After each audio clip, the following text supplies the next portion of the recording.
my old friend. I've come to talk with you again, because a vision softly creeping left its seeds while I was sleeping, and the vision that was planted in my brain still remains within the sound of silence.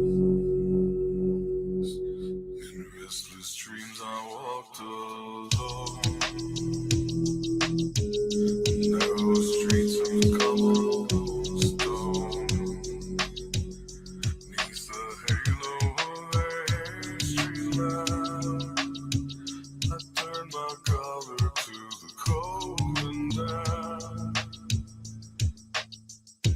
When my eyes were stabbed by the flash of a neon light that split the night and touched the sound of silence. And in the naked light I saw 10,000 people, maybe more. People talking without speaking. People hearing without listening. People writing songs and voices never shared. No one dared disturb the sound of silence.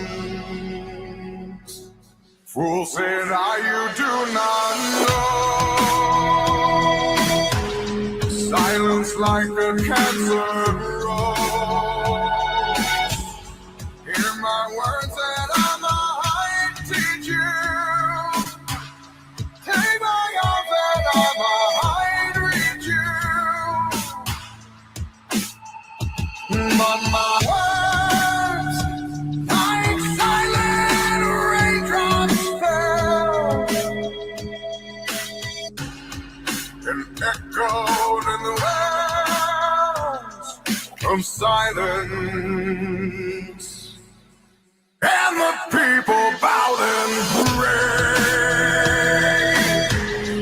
to the neon god they made. And the sign flashed out its warning, and the words that it was forming. And the sign said the words of the prophets are written on the subway walls, tenement halls, and whispered in the sound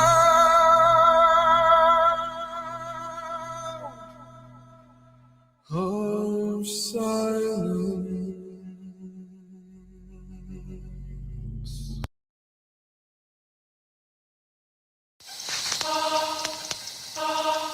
You told me not to trust anyone. I'm sorry. Those were his last words. Yeah, Name and Line Productions, Destiny Lab Collabo, CeeLo's Beat.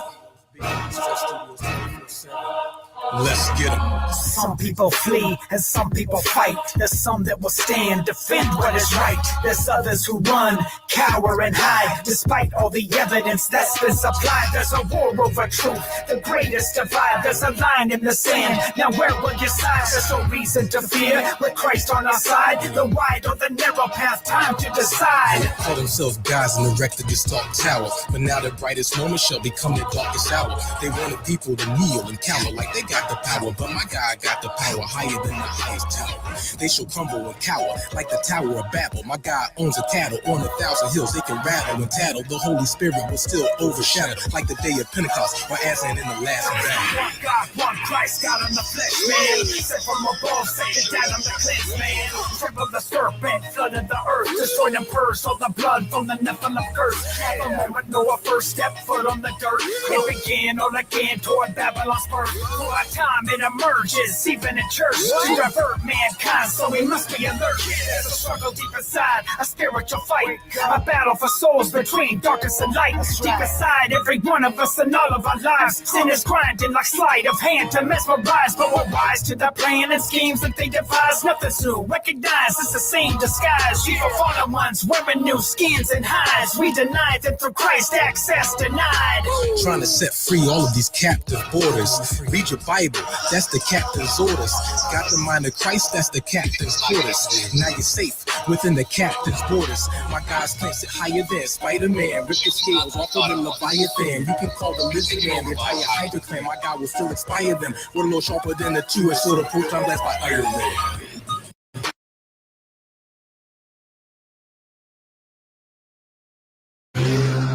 We sleep, the alarms going off, beep beep. Time to wake up to the deceit. Our whole reality's made up by the elite.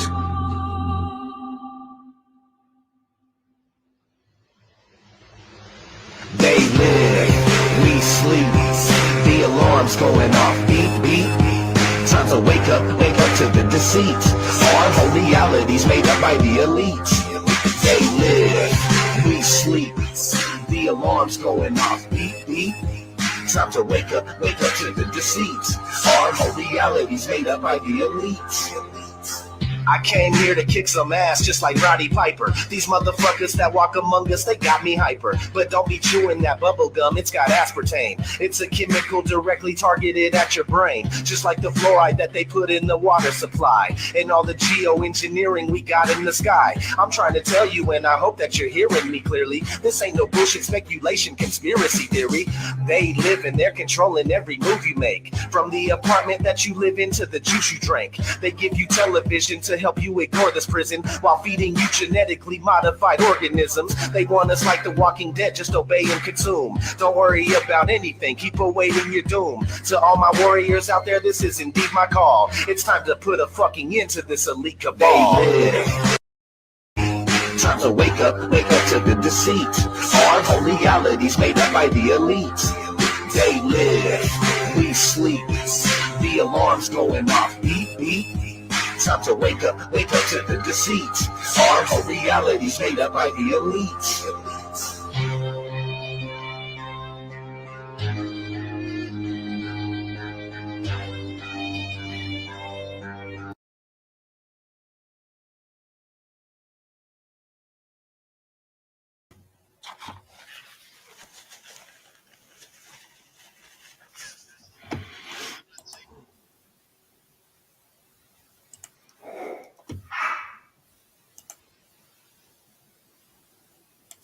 I don't know about you guys, but I can't hear anything.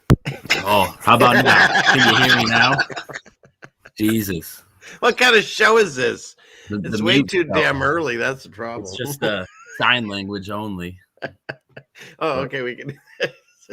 What's up? What's going on, guys? How you doing today, Rich? I'm doing well. Thanks for doing this. I don't know. Man. Whatever this is. Welcome, everybody. Apparently, Waters Above says there's 33 Illuminati confirmed people here. So wonderful. Could be. We're streaming on a couple platforms right now, so could be 33 in the main chat. And we got 9 or 10 on the backup channel. And we're also on Facebook, where there is a viewer. So shout out to the Facebook. Hooray. Yeah. To the viewer. Yeah. Reminds me of the Family Guy days when they talked about women's basketball. And they said, well, whatever happens, we'll let the fan decide, because there's like never anybody in women's basketball stadiums. Absolutely. 100%. It's literally the same thing. And it's funny, someone was talking about women's basketball the other day. They're like, you like that? I'm like, I don't even like sports in general, but yeah, I don't. I just call it sports ball now because I'm totally out of all that. That was like my past life. Mm. But yeah, it's kind of funny. I do wear sports team shirts when I There's go shirts, out. man. Well, I go out in the public because it helps you blend in. I look at outfits as costumes now. I won't wear certain things depending on where I go. Right, you're not the sorest thumb out there. Yeah, yeah. So Oh funny. man. But let me go through the chat real quick, say what's up to everyone. We got 3 fingers in the chat. William, Sue Finelli, Awesome Austin. What's up, brother? We got a link up soon, by the way. Tommy Rogers 2, System Failure 3. It's funny, I'm seeing all these 2s and 3s because YouTube is trying to smoke everyone again. Yeah. We got Tommy Paint, Bowie Buckets. What are we getting into this morning? Well, we're going to talk about some maps. I've just got some random cool shit here and there. I know Ceiling Fan wanted to pretty much talk about the power of suggestion in a way. That's kind of where our conversation led last night. So we'll dip into that in a little bit. Juan Torres, what's up, brother? Juan Torres. Yeah, I was waiting for that. Got Karen Ann Preston, Zulu 1, Boston Guy 51, Great Bowls of Fire. What's up? Guitar Bear. Who was that? Sandman. Jenny T.I. Murphy. Waters Above. Ben Foster. Ben Porter. What's up? I don't know what that name is, but what's going on? Oh, come on. You're not even going to try? No. It's in a different language, Rich. So is this one. We got some people from overseas. That's fantastic. Well, and I also wonder, there's a picture here. The person is named Vesa in Lapland, but it looks like the Prime Minister of Finland's picture. So has he changed his name? I remember he changed it. Yeah. I think like 2 weeks ago. Oh, and Austin's here. Good to see you. Sorry, I'm that bad friend. I'm like, oh, I got an idea, and I'll send him a link, and it's like 4 a.m. and probably wakes up his family. And then I called him on a show one time by accident. Yeah, good friend.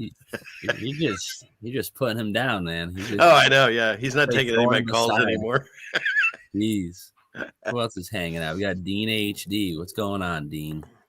We got Justine. We got Christine Springer. We got a bunch of people in the chat this morning. Janine. I'm assuming that's Janine. I use the name Jeannie, but yeah. Okay. All right, cool. Chris from South Jersey. Philip Baca. JT74. TTS69. Jen's in the house somewhere. And I mean, this chat just keeps going. So we're going to stop there. We got 60 live on all the platforms. So fantastic. Not bad for a morning stream, afternoon stream, wherever you are. Could be nighttime if you're watching from wherever that language is from, but we got too much on that. But yeah, let me show you guys something real quick. So the whole new year kind of just happened on us, that doesn't really happen for another like 2 or 3 months, but we'll get into that later, I think. But did anyone remember what was it last year in Seattle at the what do they call that thing, the space antenna, whatever it's called? Space needle, where you get your injections from. Yeah, right. So funny how that works out like that too. But no, so remember last year on New Year's how they had like it was a virtual. Yeah, they did it again in China.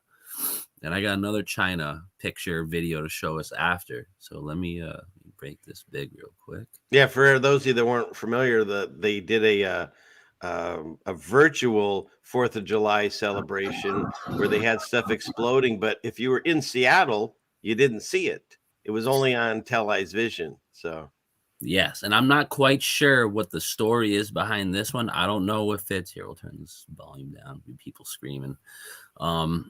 I don't know if this is like virtual. I don't know if they did this in the sky. Seems like they got a nice cloud cover in the sky, like we were saying yesterday, the old projection system. Mm-hmm. So let's just play this out and you guys tell me what you think. I don't know, Maybe we'll give it a little volume. Oh yeah, they actually took a song with it.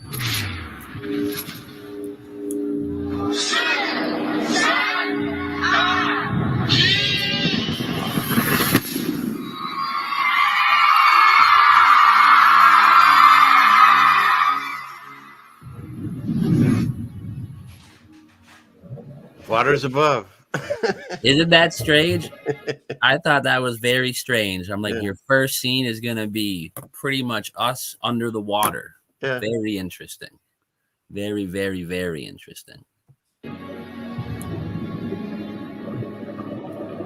What is that? The fallen angels coming down? Could be. I saw this in Star Trek 4, The Voyage Home.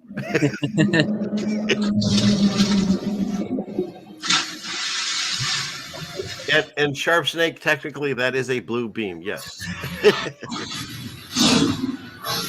Oh, we got to have the snake references or the dragons, of course. Now, what was that view? Is that supposedly inside as it's happening? I'm assuming that is CGI. I'm assuming this is all CGI. Yeah. That looks like a hypodermic needle right there. Real quick. Oh, great. It's a penis rocket. This is awesome.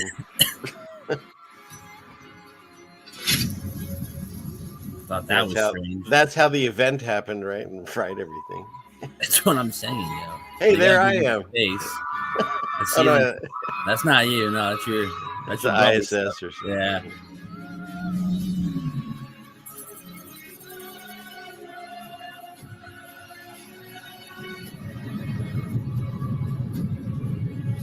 See, and this is the thing again. Here, we'll pause this for a second.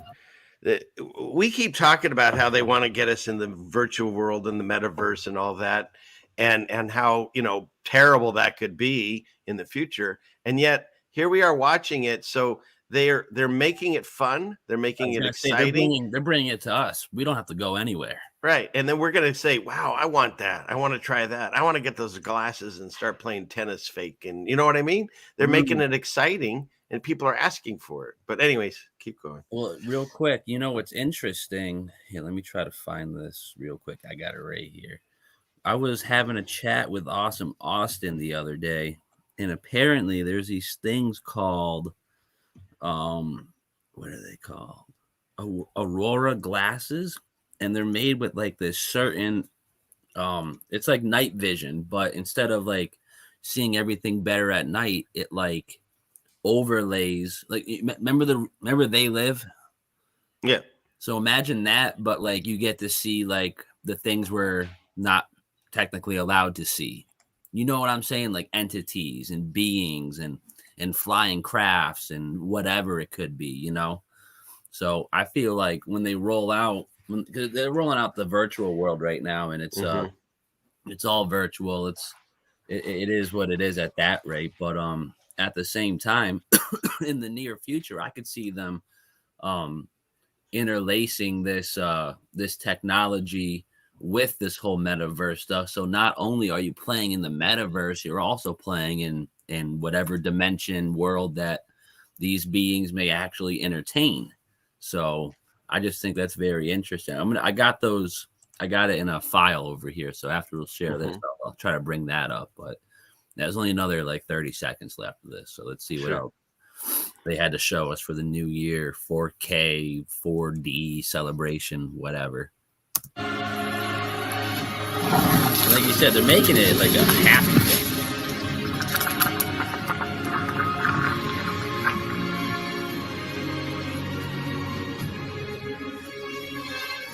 Yeah, that's totally just added into super little. Of course, yeah. Of course, it's all added in there at the end, but just still, no, we're having trouble. Nice. Nice. But yeah, I just thought that was interesting because they, like you were saying, they pulled that in Seattle last year, and it seems like they're pulling out the same cards in different parts of the world this year. And like you said, it's just more normalizing this virtual, this meta, this whatever you want to call it, So very, very, very interesting. But let me try to bring up what I was talking about over here real quick. I don't know which video I'm going to find here, but I know it's in one of these right here. And then I have something to show you too that kind of connects to this metaverse thing that we're discussing. Something I talked to you about last night. You want to, or actually, no, I can bring it up right now. I have it here. If you want I got this here real quick. Let me get out of this. Yeah, it's your show. People came to this world. Now, you know what's very interesting? Everyone and their grandmother right now is talking about Hollow Earth, tall giant beings, not like mainstream ads, you know, like who were the Nordics, who were the whatever, you know. It's like, hey, I thought that was all censored and fake, you know. Now you're on 2, 3, 4 million subscriber channels talking about this stuff. Like, where were you guys like 2 years ago? Where were you guys 5 years ago? You know? Yeah. Just it seems like they're getting us ready, you know. I saw like an ad for a documentary. It was why does the snake crawl on his belly? Well, we kind of know why. I don't think you need a further explanation. They're trying to justify it, you know, like oh, that poor snake. Like, what? No. Whereas they told us years ago it's in the book. It's like, yeah, dude, just read the darn book. Very interesting, right? Here, let me I don't quite know where the parts are in this video, but let me just do a skimmer real quick. So yeah, let me get like right up here. All right, let's check this out. You can see this? Mm-hmm. Supposedly, these glasses are based on a true story. In the 1920s, a scientist named Walter Kilner experimented with a dark blue chemical dye called dicyanin, which he poured into a glass screen. Dicyanin, that's what the stuff is called, the glasses. That's what the element is inside of them, dicyanin. Don't know how to spell it, don't know much about it, but I know what I know so far, and it's very interesting. And when he gazed through the screen, he found that he was able to see the aura of a person standing in front of him. He was able to see the person's aura because the specific color of the dye blocked out a large portion of the white light spectrum. This left only a small portion, which helped concentrate his perception of the aura. Now this gets interesting because supposedly in the 1940s, they decided to make this dye illegal. Dicyanin is not in the 40s, and what else happened in the 40s? I'm not too sure if anyone quite remembers. Roswell, that was what, early 50s or that early 40s? Can't remember, but Israel nation in the 40s. Operation Babylon Working, 40s, early 40s. Who else was on that? Aleister Crowley. He conjured in something called LAM, L-A-M, that looks indistinguishable from what regular people call a gray alien, all in the late 40s. Mm-hmm. So I feel like they were using this to see that, you know what I'm saying? Like, see the portal, see the opening, see all this stuff. But I'm gonna let us play like 1-2 more minutes and we'll get into it. Drug, it's not toxic, and it's made from coal tar. However, it's as if it's been erased from our knowledge because there's little information on the subject. The reason they wanted to hide it is because it allowed anyone to see into the astral. You didn't have to be sensitive or have to train in meditation. This knowledge needed to be suppressed in order to train and program future generations. Is there some sort of cover-up? Listen to this story about vets who were seeing demons with old military tech. There you go. To launch some, yeah. So that means that they've had about 30 years to tweak this stuff wherever. And I know that this stuff exists because my father's role in the military brought him very close to it many times. So my father did 3 tours in the Vietnam War. And in his second tour, he was advanced enough in rank, and he was there, I think, 11 or 12 months. And when he was in country at that point, he's always been a field officer and came up in the military through the Korean War in a battlefield commission. And so, you know, the military likes guys like him, and they let him be in charge of a couple of different projects. One of the projects that he was in charge of at the time was this technology that they introduced into Vietnam that almost brought the war to a standstill. And this technology was a night vision goggle. But it's not night vision as we have it now, okay? Because the night vision goggle was done in the red spectrum. And so when my father came back from Vietnam... You mean infrared or? No, I'll explain. Ordinary red. No, ordinary red. Okay, so instead of seeing... When you look at a night vision goggles now, you see green. Everything is translated into green. And human eye sees green, more colors, shades of green than any other color. It's part of our evolution, our need to find food. So that's clever then. Correct. But see, here's the thing. It started off as red. And so the night vision goggles were introduced to helicopter pilots and gunnery people in Vietnam. And I won't hesitate I won't guess as to which year it was that they introduced them. But my father was part of this initial experiment with the troops that he commanded. And it was a disaster because the image was presented in red pixels, not green. And because of the technology being used at that time, it created very interesting effects that they could not deal with. So you had some officers that were part of this cadre or this cohort of other officers that were all testing these new technologies for the military, that had their troops always use these goggles. And those units became self-destructive. They went down in a horrid situation. My father was extremely practical, didn't want to see himself get destroyed in any way, wanted to return and get out. So as soon as he saw what's going on with these goggles, he had his people take them off. And he actually got praise from the military for the way that he dealt with all of this. But the effect was this: a gunner in a helicopter would have no problem using these goggles, and only everything is showing up as a sort of a faint reddish image. And it was true night vision the way we have it now, and even a greater depth, because you could also flip it and get an extra layer that was sort of yellowish that would be heat signatures as well. And they don't have those combined anymore in these goggles.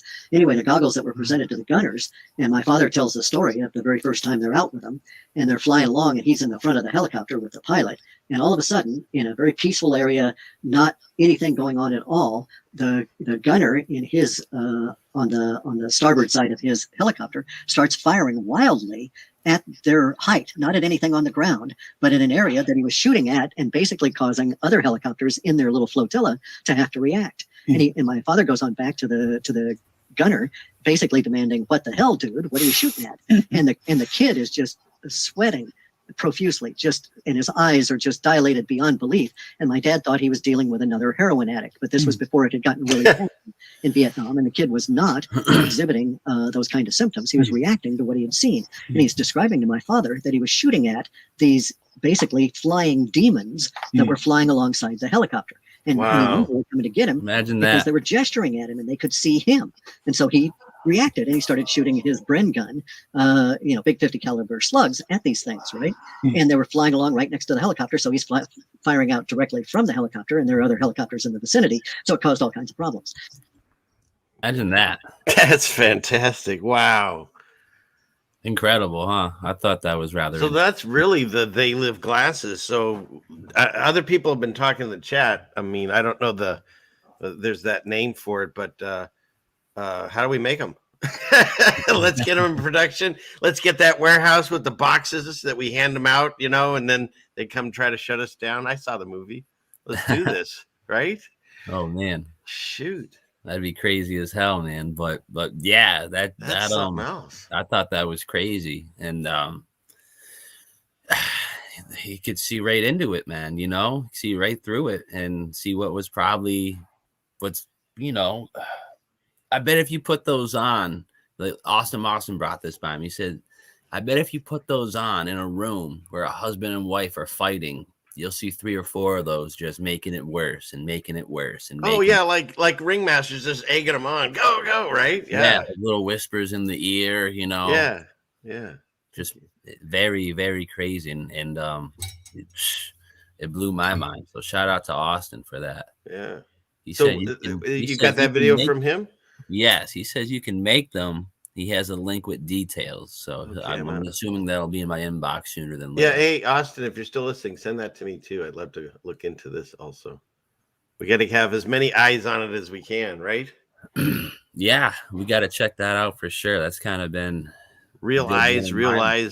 The first time my very first like flat earth shirts I got, and it said real eyes, real lies, real lies. And it had the globe on it. And one of my my sons came up to me and he's like, "Oh, that's that Tupac quote." And I'm like, "What?" But hey, Steve, you got to check this out. Can I screen share something here? You got the screen share ready? Yeah. Check this out. So everybody, they're screaming us as fast as they can as a freight train going into the metaverse. And along the way, it's not just going to be us. They're gonna bring along. Let's see. Do I have it? You're up. They're gonna bring along the animals. Because why take a cow and let him graze in the field like he was supposed to on God's green earth? No, let's keep him trapped in a cage and where they can't move. But don't worry, we'll put VR goggles on them so that way they can think that they're that they're in a pasture of green grass. And there's actually, as there's sound, there's chirping birds in a field. The metaverse coming here too very soon. And you'll have your favorite animals there. You can put your one on your dog, and I guess your dog could be in your room with you, and you can pet them virtually. But this is for the cows, so that way they can actually go outside and enjoy life. Metaverse. Come on, Steve. That's crazy. It's ridiculous. And by the way, shout out to this guy, Carl Vernon. I get a lot of stuff from him. He's got some amazing stuff. So that's where I found that. Anyway. Wow. Yeah, let me milk my virtual cow for you. Yeah, don't put them in the pasture and give them a loving life. No, let's keep them locked in and make them think they're somewhere. That's the same thing they're doing to us. That's our future right there, and nobody sees it, man. They don't. I agree with Pat Riot. This is BS. 100%, man. Could not be a higher grade of BS. What do you mean, poor cows, Valley Parks? Those cows are going to get to hang out with us in the Spider-Man metaverse. Yes, no, it's ridiculous. I can't believe that. It's so crazy. So that's why we try to do whatever we can locally as best we can, because I won't deal with it. Like we get milk, we get it from a local farm. We of course our own eggs and anything else we can, we try to local source it. Because at least the animals are being treated fairly. At least you hope you have a better chance. I was gonna say you got a much better chance. Much better chance. But I honestly believe that's why I pray before I eat anything. And not only am I thanking God, of course, because I could be starving, but no, once again, there was food that was available to me. So I thank him. And at the same time, if that animal had a bad life, maybe that might get me sick. But if you ask God to please bless your food, well, then he makes it good. Because if you read the Bible, it says everything that comes from God is good. So you just have to get his blessing. Now, there's certain things he tells you not to eat. Why? Because I believe it can make you sick. Shellfish eat all the stuff in the sea, and the pigs eat everything and that kind of stuff. But he doesn't say you're going to go to hell if you eat it. He just says, I don't think you should do it. And you know what? Jesus did a lot for me. I figure if I can, do a couple things like that are pretty easy, I'll do it. You know what I mean? It's like, oh, really? I love king crab legs and shrimp. Really? I was on the cross for 3 days. Yeah? Okay. All right, fine. I won't eat that. I didn't eat for 40 days at one point. But like one time, not too long ago, I couldn't take the world, whatever was happening. And damn it, I had pepperoni in my pizza and it was delicious. So there. Well, hey. But also, if you're somewhere and they're serving you something that you don't normally eat, you can either eat around it or you just eat, because God even just says, when someone's at your house, you make what makes them comfortable. But when you're at their house, you eat what they give you. And that's kind of it in a nutshell.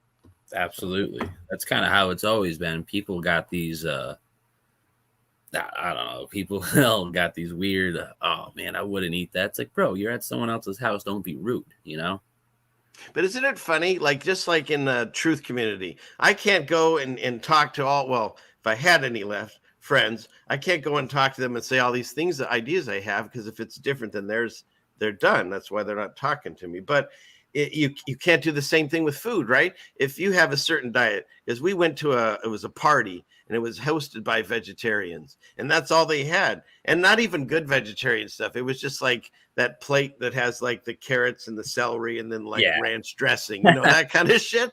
And so it's like, if they came to my house, I wouldn't just like serve whatever and have like meat and stuff or whatever and just say, hey, deal with it.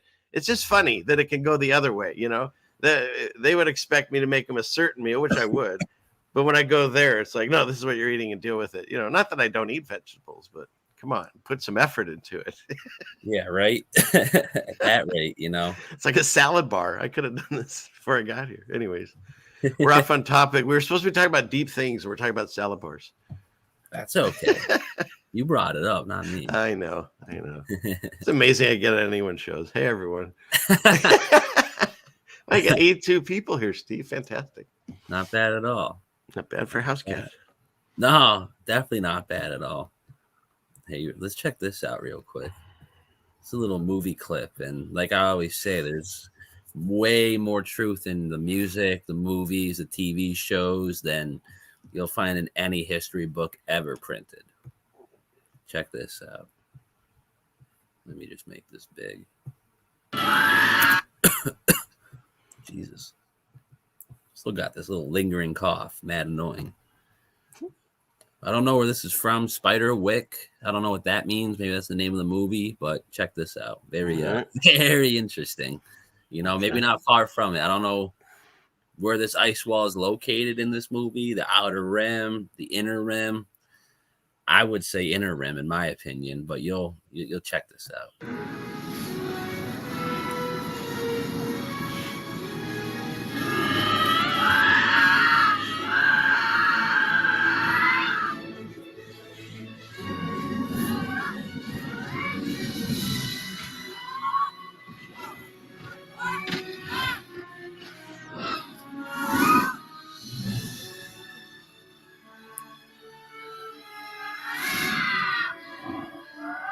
Is that a dragonfly? Look like. I don't know what that is. Oh, that's annoying as hell. I'm glad our dandelions don't make that noise. Or if they do, we don't hear it, I guess. Well, I guess apparently if you cut grass, you know, on like the lowest decibels, you can actually hear it cry when you cut it. Yeah, I've heard that too. I mean, I haven't heard it, but I've heard of that. Yeah. Yes. I don't have the machine. Is that true? Do we know? I don't know. I've seen the videos and the documents to back it up. Oh, okay. Well, I haven't tried it. I don't have the equipment, but from what I've seen, from what they let us have, you know, it seems pretty accurate. Well, that honestly goes with the whole thing. Like when people say, you know, we shouldn't do this, we shouldn't do that, like meat eating and stuff. And the way I look at it is, if you read it, the scriptures, it says that that we have dominion. In other words, we're different than the rest of the living creatures, including the earth. We're different than them, and we're different than the angels or whatever. We're whatever we are.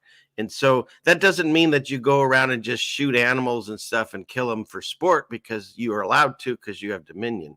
That would bring you, I think, bad consequences, because now you're doing kind of a darkness work. But if you needed to survive, now in the past, we used to be gigantically tall, supposedly, and live to like thousands of years.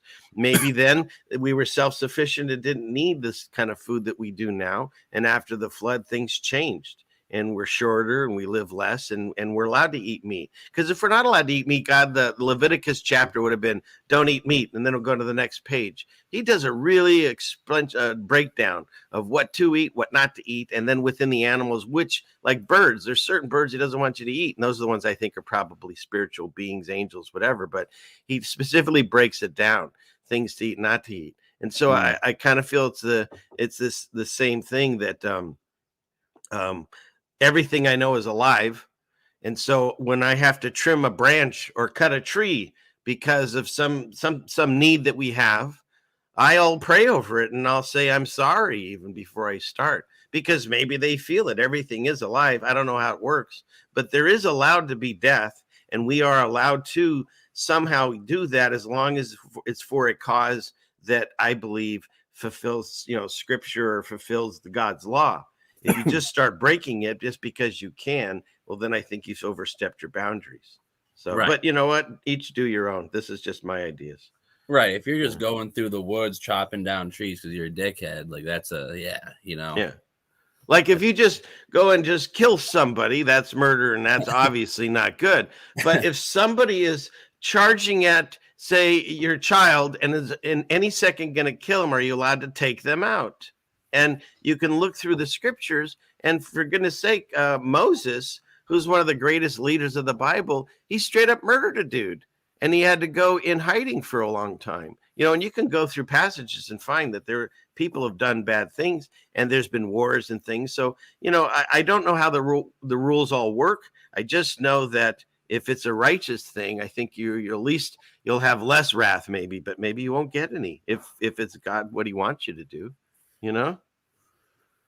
No, absolutely. Like you said, if it's within God's laws and his limitations and his allowance, it should be decently good to go. But like you said, at the same time, if you're just doing it as a sport, like if you're a hunter, you need to hunt for your village, all good. If you're just doing it because you like to kill deer in your spare time, probably not the best idea, in my opinion. But Well, and then just like, so what? I'm going to be, how do I not walk on grass and think I'm hurting it? I can't do that.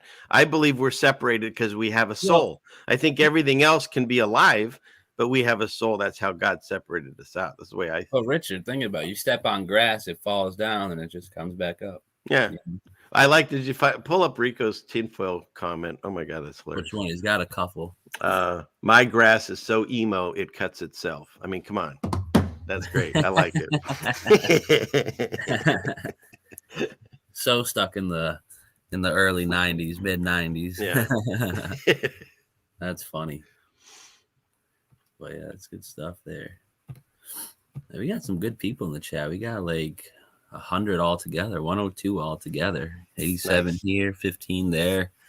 A couple Facebook peepers. Shout out to you guys. I know I don't do too much here, but I mean we don't get too many. Facebook is really selective, on what we're allowed and not allowed to share. Check this out real quick, Rich. I don't know if you've seen this, but this is some sort of rocket that they launched in China, and it's an artificial sun, basically. Check this out. Let me bring it back. It's getting ready. It's taking off. Blah blah blah. And something else to look into, guys, real quick on a side note. Any space agency in the world, go compare the helium that they buy compared to the helium bought anywhere else on Earth. Like they buy all the helium. NASA has like the world's biggest helium tank. Why would that be? My very first show, I covered this back like whatever it was, a year or so ago. Yeah, because I was getting into all that stuff. And we are the largest purchasers of helium, hands down. I mean, basically NASA is. Yeah. And what do we need all that for if they're not balloons and shit? Yeah, keep going. It's crazy. And we also, $23.4 million a day. Like, that's ridiculous. And what have they given us? Nothing but lies, cartoons, and oversized helium tanks. And actually, the one thing they have given us is artificial weather manipulation machines, but they don't broadcast that, obviously. Right. Obviously, but yeah, this is China's solar simulator being launched off of a launch pad, and I mean, it looks like the sun, wouldn't you say? Mm-hmm. Looks rather interesting.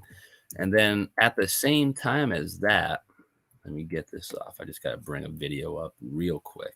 I'm not even going to watch the video. We just have to look at the thumbnail for this video.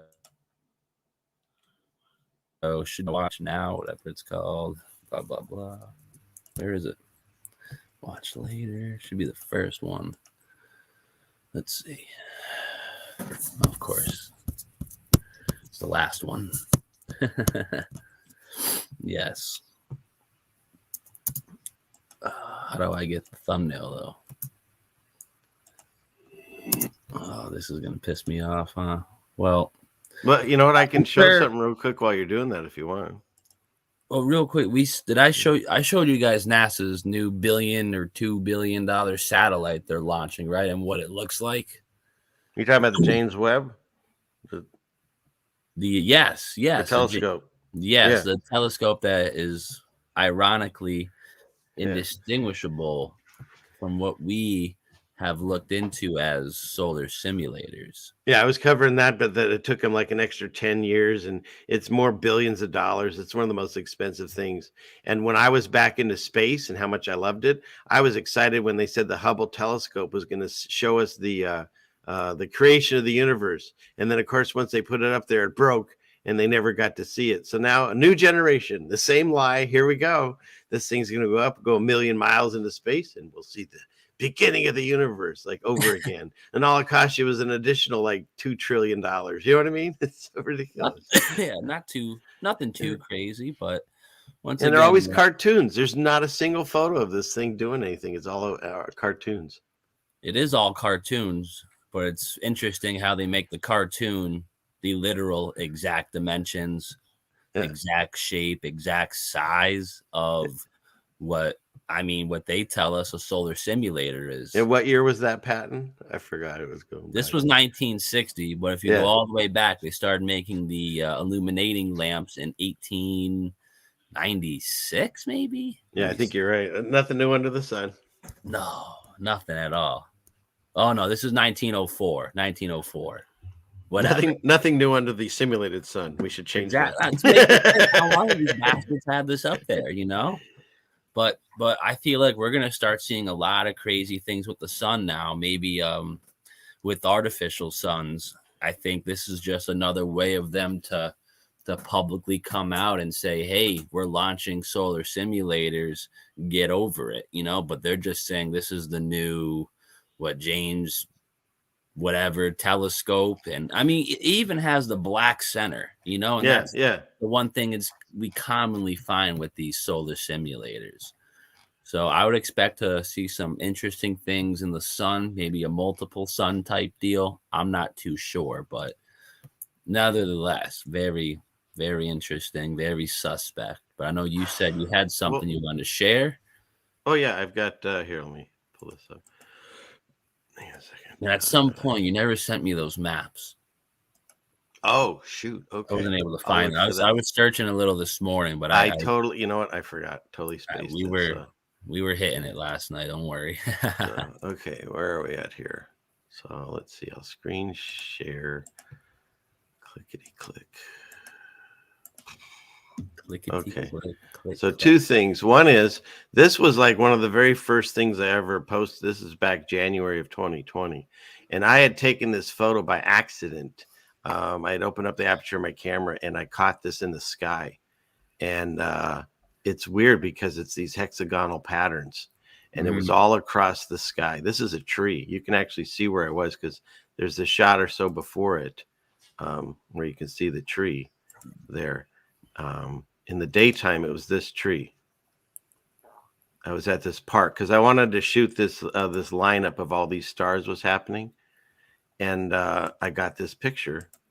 Let's see that one, and it's these same hexagonal shapes in the sky, and so that's why I was talking to Steve about part of the thing that I think about the spraying is the solar minimum, as they say, but also I think it's like, you know, you can if you're in a room and you've got lights coming down and then you blow smoke up in the air, you can totally see like the beams and stuff.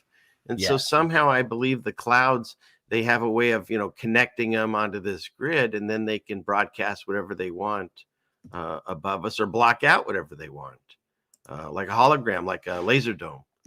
And the only other thing I was going to bring up really fast, and we can talk more on that, was this. This was what really one of the first things that woke me up. I was looking at satellites. This is, of course, on my outro of every show. I use this clip, but it's a real thing that came from NASA, and you can find it online still. Where is it? Let me back it up so you can see that thing. There he is. Sorry. Yeah, there he is, the man. Okay, but where is it? I'm trying to get to that spot right here. See, and I can't get there. Just hit back. Just hit the left thing on your. There we go. Okay. So see, this shows up. It even says this original, and I added this. But basically, what they show is this was one of the. I was looking at the satellites, and this one it blew up on the launch pad. But what freaked me out was right there. You see that? It changed, and it looks like a balloon. See, it looked like white, and then the video does some weird jump cut right here, flashed, and now it's gray, and it's falling apart. And when I see it fall apart, to me, it looks like a balloon. The way it's, even floats down there. Sorry about the comments. I'm sorry. But it's a whole different thing, dude. yeah, it changes color, and it looks like a balloon, and there's no explosion. And they tell us that rocket propellant fuel is like one of the most flammable. And the fact that this thing, it just looks like water comes out of it. And I even put on here how much it cost in 1970. See, it just looks like water spewing out or whatever. And when you look into how much money they spend in helium, if this were just a balloon, I mean, shoot, that's a lot of free money that they get doing nothing. That's incredible. So that's really what got me started into the researching more about NASA and satellites and all this stuff, because I'm like, wait a minute, that thing changed on the live video supposedly, and it looks like a little set too, doesn't it? So anyways, how do we get out of this? Top screen share somehow. You're over here somewhere. There you are. That's okay. So, that's so fun. yeah. No, good stuff, man. That's that's good old school, good old findings right there. Yeah. So that's the thing, if they're the projection thing. So one of the things that Steve and I was talking about last night, do you want to go into this, or you got something you want to go for? Bring it in. Okay. So God says to fear nothing except him, and the world says to fear everything and don't believe in God. And so even as a woke, or whatever you want to call us, critical listener, learners and thinkers, whatever you want to call us, we still fall for the same traps. So, for instance, scientifically, you can prove that the placebo effect does something. Our brains are so amazing that we can actually create health in ourselves and create sickness in ourselves. So my line of thinking was this: there was a lot of people that over the last, definitely, I think something started back in the Halloween time, but basically in the last, I'd say at least 2, 3, maybe last month, a lot of us that have tuned our antennas to the frequencies of the world that are different than what we were told, and the rest of the people are walking around still kind of zombie-ish. I believe the people that are in tune to it have all been being attacked and affected. At least they're feeling the attack more. And we've all felt either health issues or bad things are happening, and things are happening in our lives. Or there's just this, a lot of people are experiencing dizziness for no reason whatsoever, and passing out and things like that. And a lot of people have just felt uncomfortable or unease, but really don't know why. And so one of the things that they say is, look, there's all these 5G towers popping up. That's going to get us, and that's what they're using it for. And maybe, but since everything else up to this moment has been a magician's trick, what if they're putting these things up to make us say, hey, we don't listen to anything, but now I'm scared of that thing. There's one in my town, and every time I go by it, I feel it. Now I understand some people might be more in tuned. I do know people that are like that. But we all have different frequencies that we're tuned into. Some people do something better than others in this thing and not that thing. And so, not discounting that could be a real thing. But overall, I believe if you look at that and you think it's causing you harm, it can cause you harm. And then I do believe they have a way of cranking up frequencies to mess with us. But I don't believe, because our enemy does not like to spend money. In fact, everything they've done, we've had to pay for. Right? We're being monitored everywhere we paid the tax dollars to put up the cameras all over the cities. And now we buy our own and stick them on our doors, called the Rings. And then we buy Alexas and things to monitor ourselves in the house. So we're doing the devil's work for him and paying for it, and putting on the goggles and buying them for our kids to put them in the metaverse, because we think we're good parents and we're just actually helping it along. And so if you go with that thinking, I know I'm on a ramble, but if you go with that thinking, then they don't need to put up a 5G tower to screw with us, because guess what? They told us they were going to turn on the 5G, and then they backed off on it because of the birds or something. But yet everyone I know has been experiencing these things on a really heavy level right up until just a couple of days ago. We all felt like something broke. And at least in my house, we were feeling it. A few of the friends that I've talked to have felt it. and they're feeling better and they're getting that joy back in them. There was a darkness over us. And I believe, look at, I've got their machine here. I'm talking on their machine. I got a TV there. I got Wi-Fi here. I mean, as smart and aware as I am, I got their shit everywhere. So if they want to mess with me, all they got to do is crank it up. It's already in my house. And when we started unplugging the Wi-Fi at night, that's actually helping us sleep. I didn't, it took us forever to figure that one out, even though everyone told us to. So I believe if they were to crank up the juice and make us feel sick, and at the same time point to these 5Gs and say these should scare you, now I'm going to look at that and go, that's what's making me sick, and not realize that it's all the shit that's in my house, and they didn't have to do anything, right? Because it was already there. And they get the fear of me on that Wi-Fi or the tower. Now they get to eat up that loosh too. I mean, I think it's a win-win for the evil side. So we just need to take that back and realize, fear nothing. That tower is not going to take you out, right? If you think you're going to fight this to the end, but then be afraid that tower is going to take you out, you ain't going to make it, right? Full armor, God. God doesn't say fear nothing except towers, right? He doesn't say that. He doesn't say that. He doesn't say I made you perfect. But in a couple of 100 years or 1,000 years, you're going to need to get some mystery juice by this little computer guy, and then you'll be perfect. No, he doesn't say that. We can't buy into it, even as awake as we are. We can't buy into it. And even if that can cause me something, what am I going to do about it? I can't go there and cut it down. No, I can just bitch about it. Well, that's going to get you nowhere. Or you can take the power away and say, no, that ain't going to do shit to me, because I'll make sure it doesn't. Oh, hey, how's it going? I haven't seen. Is Alan here too?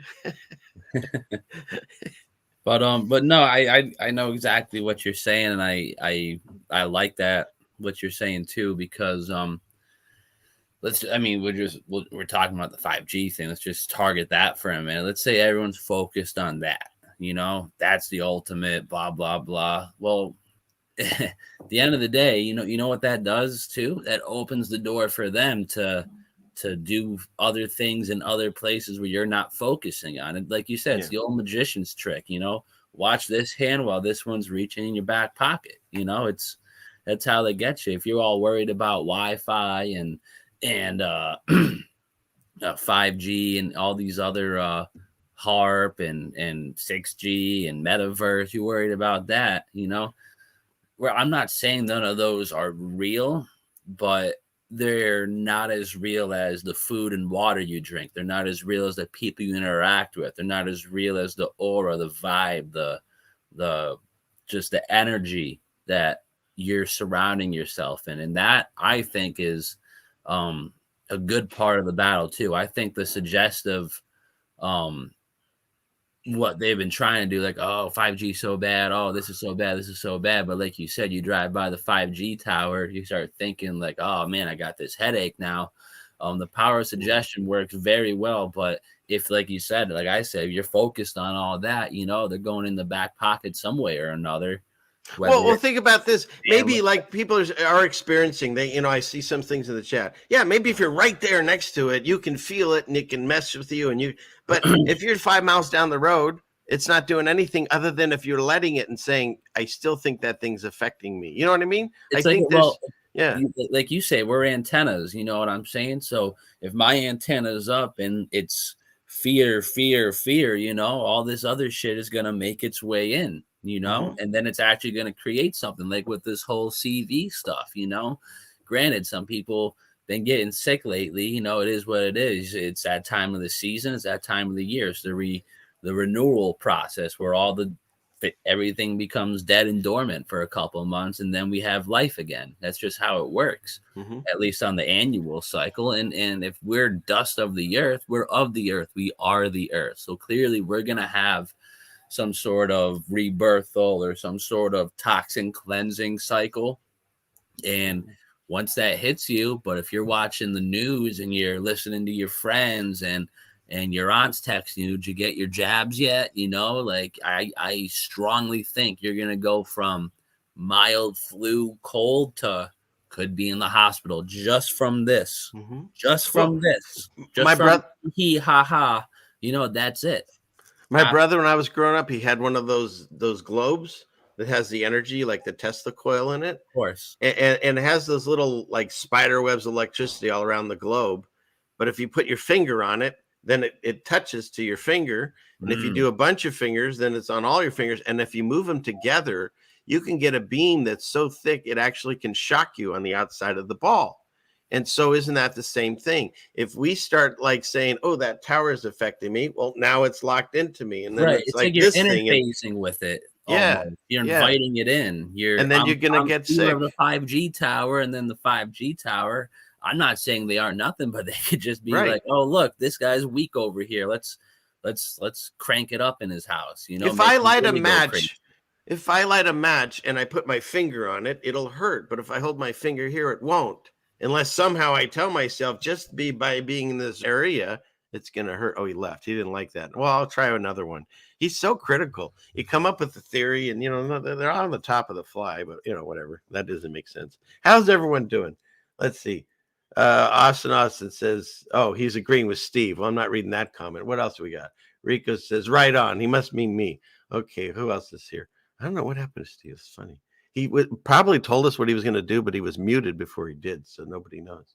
So what do we have here?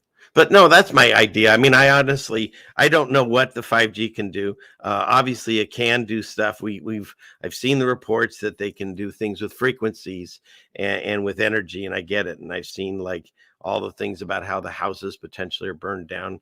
I get all that works, but I also believe there's like limits, and so they have to make us in fear, so that way we latch onto that thing even if we're not near it. If you happen to have a tower right behind your house, that sucks. But if it's like, down the road, I'm not going to worry about it at all. Of all the things to life and worry about, that's the least of my issues. But I am going to get smarter about my electronics in this house, because obviously we're surrounded in a Wi-Fi soup like everyone else. And we don't think about it, even though we talk about it and preach on these things. So I believe that's where they can get you, because our enemy has never wanted to spend money. All the lockdowns and everything they're doing, once again, we're doing it to ourselves. I believe the only way that this system works, and both sides have to work within it, is they have to you have to give up your God-given free will, which is funny because no matter what side of the coin you're on, the good or the bad or the ugly, they all agree on that one thing, that we all have God-given rights. And the only way that you can get messed with is if you give your consent. It's easy to do. I mean, shoot, I give my consent every time I just want to update my phone. My apps weren't working and I had to update it. And then, of course, you have 16 pages of tiny letters you can't read saying, do you accept all this? And you just go, yes, I want to get to my app. Nobody ever reads the fine print. That's why we're in this mess. So that's the way I believe we have to give our consent. And we hit the crossroads every day, constantly. We're always making decisions. And because we're human, we're told that we make mistakes. But the question is, are we learning from them? Are we making the same ones? And that's one of the things that God gets upset with you. And I think I pontificated enough, Steve. We don't know where you went, but here I am. I gave the 1 sec. I just said someone was calling me, but I heard most of what you were saying before. I was just on the other side of the door there. Shoot, see, I can ramble if I need to. He does well. Get my guy another coffee. I don't know what she put in this. This is delicious. So. Wow. Here, let's check this out real quick. Speaking of mind Fs and people lying and whatnot, that ain't it. Apparently, remember we were just talking about this thing over here, this little telescope or whatever it's supposed to be.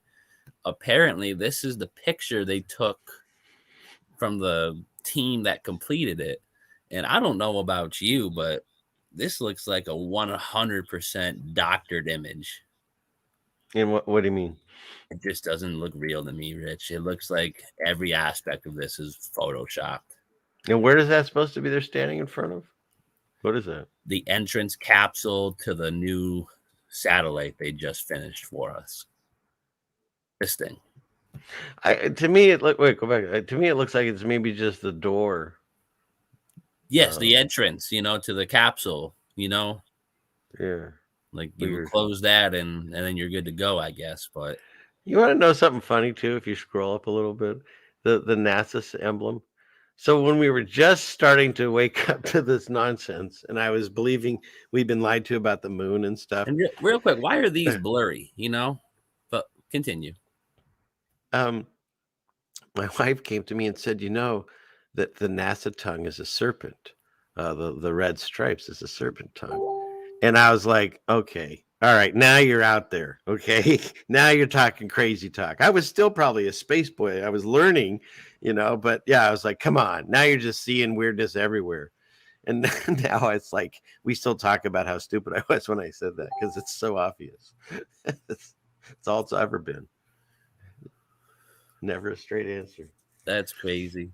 But I'm getting what's his name? Austin sent this to me, and he's saying they're standing in front of a chamber that is a vacuum sealed chamber where they tested the telescope in front. Oh, so yeah, that makes sense, because it looks like it's stationary to the wall. So that makes sense. It makes sense, but I just think most of these people look photoshopped. I don't know. I could see them getting all these people in a room and they're all duped, thinking that they're actually putting something in space, but they're not. That's how the lie is, all these people probably think they did something. Of course. Of course. Just very interesting. I don't know, someone sent it to me, might as well share it. But where were we on the train? The train didn't go off the tracks. Let's see. We were discussing that and that. There's the other thing too. We wanted to talk about maps too. We can do that now or later. So whatever.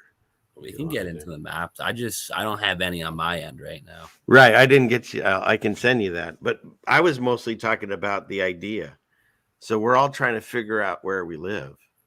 And yet we're still using their map system.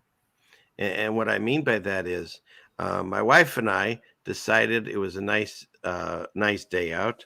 So like any other normal person, we decided to go visit graveyards. And we did 2 live streams in graveyards. And we were looking for these really old graves. And we actually found some. And we found an entire Masonic graveyard too. It was cool. But there's this one graveyard that's out here that we couldn't find. And my wife remembered seeing it as a child. And I started thinking about it. So let's say if there was an area, I was telling Steve this last night. Let's say there was a little cemetery near your town, but you can't see it from a main road. You have to know it's there, and you have to make that left turn and that right turn, and then you find it.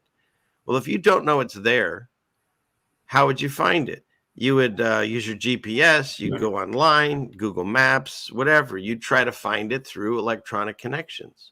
Well, if they wanted to hide anything, all they have to do is just take it off the maps, and we'll never know it was ever there. Because really, unless you've actually walked and put your feet on this area that they're saying, you've only ever seen it virtually. And as we're describing in the virtual meta universe, they can make or create or disappear land wherever they want. And so if they tell you that this thing is not on Google Maps and you can't find it anywhere, then it doesn't exist. Now, you could come across it by accident. Steve did that, I guess, in his town. He just happened to come across a cemetery.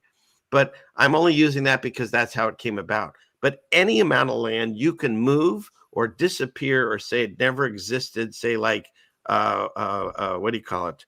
What's the one that Atlantis? You can just say it no longer exists and take it off all the maps, right? And that's the Atlantis thing too. Yes. You could just say it's not here anymore. And unless you can go there, and if they've got a cordon off where you can't, then to you, it doesn't exist. And that's how easy it is, because we're still trying to figure out where we live, or at least the map of where we live off of their information. And that's why when I go back to this book that I found, or it found me at my parents' house, and it was hidden behind a cabinet. It had fallen down, and it's Chariots of the Gods. And my grandfather had, my grandfather had written, it's to me and my brother.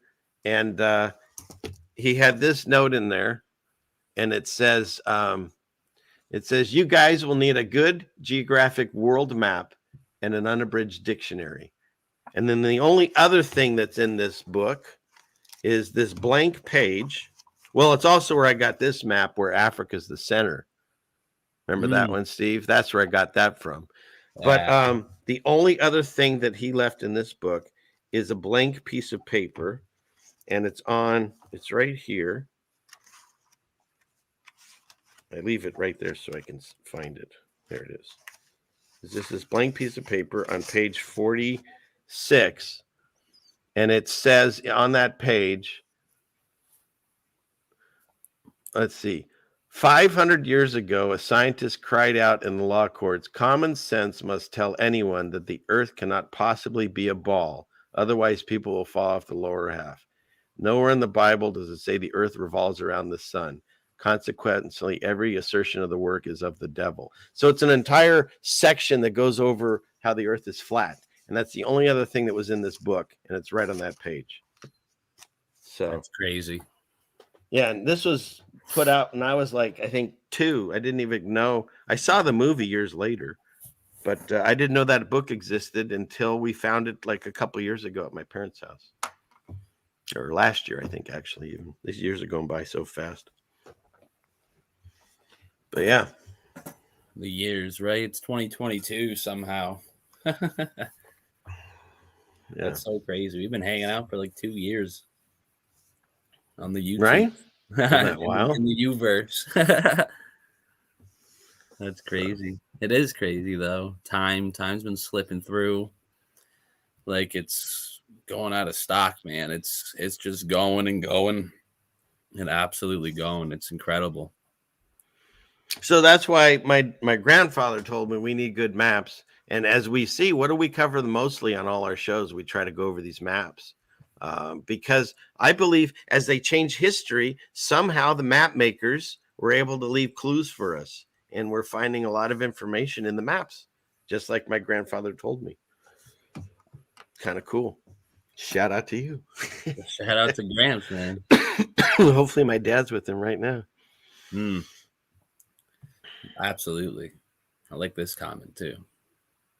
So your grandfather probably had a prophetic. I can see that.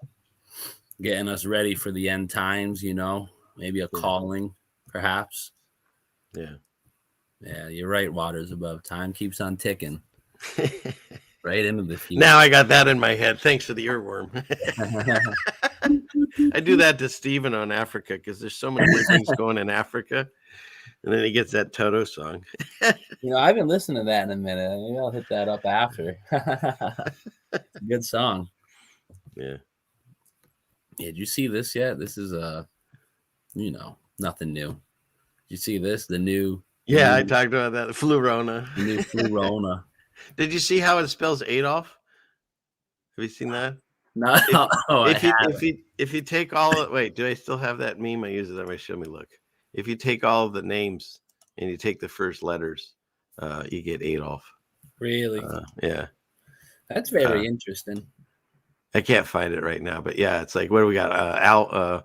When we had Alpha, Omicron. I don't know. You put them in the order and they get Adolf. With Flurona is the last one. Yeah. The new one that's coming out now that Deltacron. Yeah.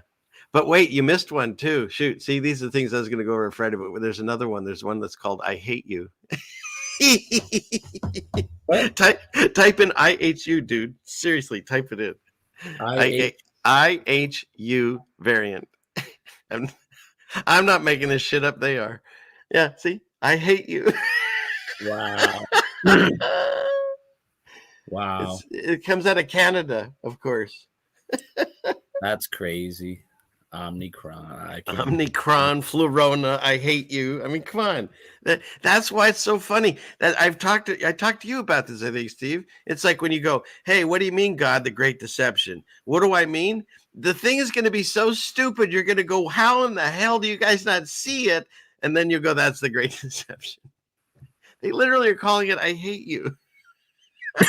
That's crazy. Oh, what about that tennis star that just got all that news? Shoot, there's a tennis star. Yeah, Novak Djokovic. Yeah. The name Novak Djokovic. Come on, Novak Djokovic. That's so crazy. It's kind of like that Wayne Sexton, Novak Djokovic. So crazy how all these variants either add up to 33, 47, or 56. Isn't that interesting, you know? And I think 47 is highly significant because whoever, whatever is the president of the United States of America, I feel like the next one, 47, that's got to be the last one. I mean, they're getting everything all set in stone, set in place. But and they also were talking about the last pope, and then I was like, because I was on a show and live somebody said the pope died. Well, actually, they said the poop died, but they misspelled. But then it turned out he hadn't. But then I found a video someone sent me that it said there's a newscaster, and she says, "Oh, and the Pope died," and she goes, "Oh, wait, I'm supposed to say that," or something like that.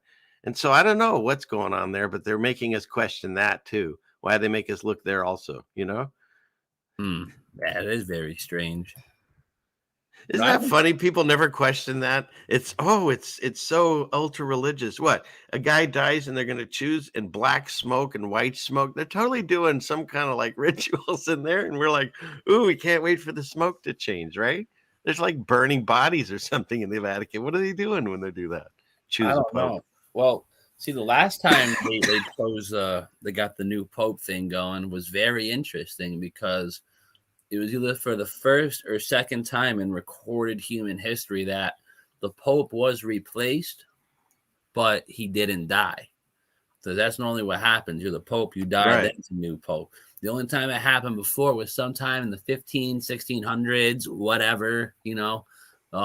Dude was really sick, so it makes sense. But the last Pope, Benedict, that's that his name? The one who looked like Palpatine and yeah, yeah, he did. He no overlaying health issues, still alive to this day. You know what I'm saying? Mhm. Stepped him down, and who they bring in? The first Jesuit Pope, which is very interesting, and a man who used to be what they considered head of the Jesuits, which they call the Black Pope. So I thought that was very, very, very interesting. And right now there is no Black Pope because they don't need one. You got your white Pope and you got your Jesuit Pope put together. Everything, you know, what's that old Mason motto? One out of many, you know, that's how they roll. They take everything, they put them together. What, Twin Towers go down, what do they erect? One tower, you know? Yep. It's like the two genders being attacked. And what do they want to do? They want to metaverse you. And that's it, you know? That's it. Make you a whole new being. Yeah. Absolutely crazy, man. What's going on in here in the chat? You know their god Janus? Yes. Janus. What they go by. And we're in the month of the Yan.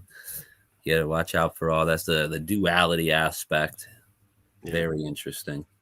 Yeah, in fact, was it Paul, Black Sheep researcher? He's big on Janus. Yes. And he's like one of the first persons that ever kind of reached out to me was because he saw that video I had of that matrix in the sky. So, yeah. That's interesting. Yeah. There's something with that. I mean, that's how they produce holograms in those domes and stuff, laseriums and things. And so, and they showed it too. Did you see the, was it King Kong Godzilla movie?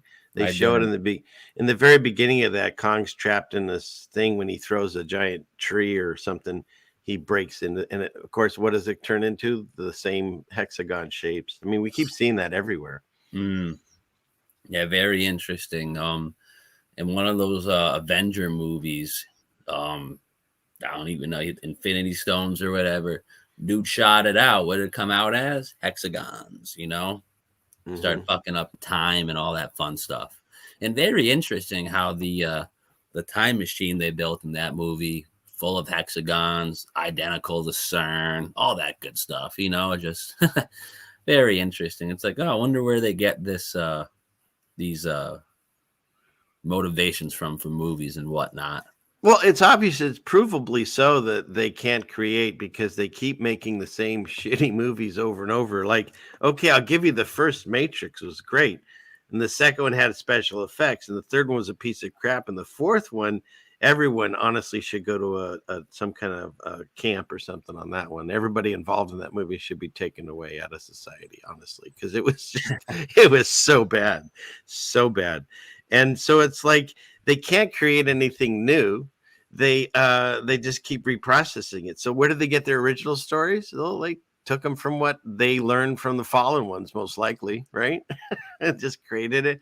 So now instead of being God's creatures that we can have all these powers, no, only if you're like some weird superhero mutant, you have these powers, and the rest of you stupid mortals just watch, kind of thing, you know? Yeah, absolutely. Let me see if I can find this video. I had a video, but I don't know if I still have it. It was yeah, watch out for those truther women born in January, but yeah. I'm trying to see if I still have this. It's the that video from last year, 2 years ago actually, when there it is, the Microsoft commercial with Abrima Abramovich. I don't know if you guys remember that. But that plays right into this whole meta verse and whatnot. So let me bring this up. Let's get us out of here. All right, can you see that? Yes, I can, unfortunately. I see the witch. The witch. She's a witch. I believe that art of the future is art without objects. It's just pure transmission of energy between the viewer and the artist. To me, mixed reality is this answer. My wife thinks she's a werewolf, not a witch. Jen thinks she's a This was an opportunity to take the most legendary artists working now and capture them in such a way that they are translatable forever. This Eckhart guy, he is like the one who says the next step of evolution is digital. So You're trying to find works that break new ground. We here at Christie's believe that this is that. And it will be the first time that a mixed reality artwork is sold at auction. There was always a question what you buy when you buy performance. You buy the video or you buy the additional photographs. Here, you actually can have the artist's presence in your collection. The first thing that we had to figure out was... Hey, Steve. So they could all be like demonically possessed people, making them look like us, because that's what they say. They're going to walk among us. And then they put on this little skit, and we all go, oh, this is cool. That seems like a nice person. But they take that off, and they go eat a baby or something, right? literally is exactly what they're doing. And this was the metaverse concept before metaverse. You know, this is a literal digital art auction. You could buy things that aren't real, but if you put on your goggles, you know, your demon goggles, it's good to go. You know, very interesting. And look at the black. She comes out of the black circle, the portal. Burn, you know? And we're like, they call us weird because we point these things out. Right. Like, come on, they're doing it, not us. Right. If we made these weird videos, okay, maybe you guys have a point. I didn't make this. I didn't make, like, someone wrote Celine Dion go all creepy around babies and put them in like black and white things with upside down cross. I didn't do that. She did it. I just said this lady's sick, and everyone goes, "You monster!" Wait, I didn't do it. Get me out of this nonsense. I didn't do it. He said, "You monster." I just pointed out they're sick, and I get in trouble. It's absolutely crazy. I need more coffee. Because you had to feel that you were in the room with Marina, not a document of Marina. So HoloLens 2... And a red dress, of course. And of course, it's always in the red dress. But did you hear what she said? He said this only works if you feel her in the room. You have to let it in, you know? Just like we were talking about before yesterday, Richard, the mark of the beast might not be something physical. You have to accept it. You let it in. They told us on Supernatural, the only way they get possessed is they have to accept the spirits in the body. Exactly. Clearly have an interest in the audience forgetting that they are using technology. So the purest expression of artistic intent can happen. I really want viewer to be with. Isn't that crazy? You must forget you're using technology. Sounds like magic, you know? They're telling you need to let Crazy. her enter you. That doesn't Yeah. sound bad at all. So crazy. Content can happen. I really want viewer to be with me in the space in here and now. The life is dealing with what is going to stay after I'm not there anymore. And I can face myself. And that's a frightening experience. Really like you face your own ghost. There is always this great idea of immortality. Once you die, the work will never die because the work of art can continue. In performance, the piece is only in the memory of the audience and nowhere else. Here, I am kept forever. That's interesting. Here I am kept forever. Mm-hmm. You shall, want death, but death shall flee from you. If you're uploaded into some sort of virtual matrix, yeah, you might not be there anymore. Another thing bothered me just there, a memory from a long time ago when I was a kid, because we were one of the first houses that had that you could get movies at home. Back in the day when they were starting, it was like Showtime, or one of them was one of the first ones. And shout out to my dad if he's listening somehow. He had a friend that got this thing called the Silver Bullet, and you would attach it on the back of your cable box, because back in the day, what they did is they broadcast everything free, and then they put a scrambler at your house that would scramble it. And this guy had a filter that you could put on, and then everything would come in. And so what I would do as a kid, because my parents didn't know much about VCRs and stuff, is I'd set up a long VHS cassette that would just tape anything that showed up on that movie channel, and I could get it to go for 8 hours. And I would take the TV guide and cover the lights. You couldn't see that it was recording. And then I could watch like whatever R-rated movies and stuff that I wasn't allowed to stay up for. And there was this one creepy one that I couldn't watch the whole thing. It was called Tim Drum. And the end of that just said Tin Drum Productions. And I bet you she was involved in it, because it was about a kid that something happened to him and he stopped his growth, and he was like a 10-year-old. And like there was scenes about war and stuff. And then he ends up having a sexual relationship with a grown woman and stuff. And it tripped me out. So like I didn't finish watching this whole thing. And of course, now I see Tin Drum. I know that they're connected to it. They have to be, because it's such a weird, trippy movie. Well, it kind of reminds me of Gordy Rose's brand there, Kindred. Kindred? What's that? Does that stand for? Oh, yeah, you're right. With the and what's Ouroboros, making robots that are humans and taking over the job industry slowly. Good guy, good people. Wasn't there one too that one of those late night talk show hosts had something weird about kids in his too, or something? I don't know. Just weird shit. The Jimmy Kimmel? Yeah, like one of those guys. I don't know. Yeah, let's get off of this. Yeah, they're all. This is a red flag. Yeah, I don't want to deal with this. No, it's okay. It's okay. But yeah, no, I just got triggered by that Tin Drum. I hadn't thought about that thing in forever. So, yeah, shit's mad crazy, dude. Oh, they've been messing with us even in our cartoons for forever. They've always been after us, and the things they're doing with the kids now with the Sesame Street puppets and stuff. It's horrible. What do they got on Sesame Street now? They're telling the kids to get their jabs. Yeah, I did see that. Yeah, that's ridiculous. Yeah, having puppets tell them. Yep. And what was it last week?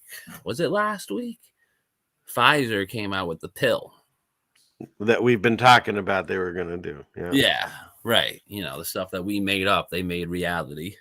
Well, I mentioned way back when they first mentioned the pill, the U.S. government had already bought a bunch of them, and it still had no approval. I don't know if it has to this date, but they're launching it out. It's like, not that I believe in this whole FDA thing, but the normal people, or whatever you call them, they believe in it. And even by their standards, it's not been approved as far as I know. It's EAU. It's crazy. It's absolutely crazy. Yeah. Have we gone over this map, this rendition of the plane? we gone over this, Rich? No, I'm not familiar with it. And while you're doing that, I'll look real quick to send you that thing you sent me. But keep going. Yeah. I don't know. It's just a very interesting take on what someone has, as I don't know the world, the realm we live in, and it's very interesting. It's I don't know if you've seen that video I was sharing a couple weeks back. It was he was I don't know if he was a Freemason or is a Freemason, but this is what he drew as the world, and whatever this black sun is that's inside of the earth is responsible for the northern lights. It's also responsible for the darkening of the moon, and it's just very interesting. And the very interesting part is, so say we have a half moon up here, right? Left half is good to go. Right half is blackened. The only reason it's blackened is because whatever this thing projects onto the moon simply just darkens out the other side of the moon. Can you follow that? It's very interesting. And down here, So where is the light coming from, you're saying? It's from inside of the whatever we think the North Pole is. So it shoots out where God's throne is. Wait. No. I got a video. It's better. No, it shoots out from underneath the throne, underneath. Right. But that's the same area. So that's where all the light comes out, and then it hits the things around it. Is the idea? Is that what you're saying? Something like that. Yeah. Something like this. Here, let me show you this real quick. And I can't find that email with all those maps. I'll find it and send it. I couldn't either. Yeah. It might be one of those ones that vanished. You know how that works. You gotta love that. But it was something like more towards the concept of this in the bottom left here. Dude, now that's interesting because to this day they can't tell you how the eyeball works, so that would make sense. Exactly, bro. Because doesn't the eyeball project it? Like the light comes in, it goes upside down, and then flips around and comes out. Right? So something along those lines. It's supposed to flip upside down. That's fucking weird. As above, so below, right? So it comes in one way and then your eyeball flips it another. Maybe that's it. Maybe we got to untwist our eyeballs and then we'll see things the correct way. Boom. What do you think of that? Maybe there's a little, they've twisted something in our eyeballs and you just got to untwist it. What do you think of that, Steve? Come on. Anything? No, it's right. Like, look, here's a piece, here's the tissue. If I take it and I do this, right? And so now the light comes in, but it looks differently in my eye. If I just untwist it, then maybe I see it. Maybe that's how we get our eyes blinded, right? Those that can see. So maybe we're slowly untwisting whatever it is and we can see through the veil. I don't know. But that's cool. If there's a way of us doing that. Can I see that again? That thing? I haven't seen that before, that picture. With the eyeballs and all that. Oh man, that's long gone now. Dude. All right, I'll rewind it later. No, you're good. Give me 1 second. But no, I'm thinking that looked the same. And it's something they can't tell you how it works, right? Go into medical science. They don't know how this works still. No, they have no idea. He immediately draws the geometric shape of an oblate spheroid. Whoops. All right. I mean, I guess that works. We can just leave that down here. Light reflecting and refracting. Yeah, same process. See, it makes sense to me. I like when the chat agrees with me. Okay. All right. Here, check this out. Similar to the eye theory, yeah. That ain't it. There it is. Boom. Yeah, that thing. Look at that. Whoever put that together, that's great. Very interesting, huh? Yeah. And it's just one of those things, I shared the video of this dude showing this whole map creation, and I'm not saying I'm taking credit for this, but within 2-3 weeks, people are making posts like this. They got their own renditions of that video, and it started catching fire and started going around, and a lot of people are relating to this just like you are, and yeah, I just screenshot. I'll look at that later. That's awesome. I think it's very interesting, dude. And it has a lot to do with this whole realm, right down to our own eyeballs, perhaps. Well, and how many people's eye color changed recently? Yeah, that too. I'm talking like, Hitler was brown, is now blue, and things like that. And then also people in my real life, their eye colors have changed. So that's interesting. I have noticed that too. That's crazy. That's absolutely crazy. But yeah, you know what I'll do? Let me get out of this. I was looking at a similar video. Yeah, Wayne, I see what you did there. It's pretty funny. Whoops. Can I move this? No? Cool. All right. Oh, interesting. Did you see what Any Word wrote? No, I didn't. Let's see. It says dilated pupil north would fuck some shit up. And it's like a Langoliers. That was that book by Stephen King. So, yeah, interesting. Because if we are doing this whole toroidal field and things are getting more intense and stuff. I can't send this to you for some reason. Why? Look at it. I don't know, bro.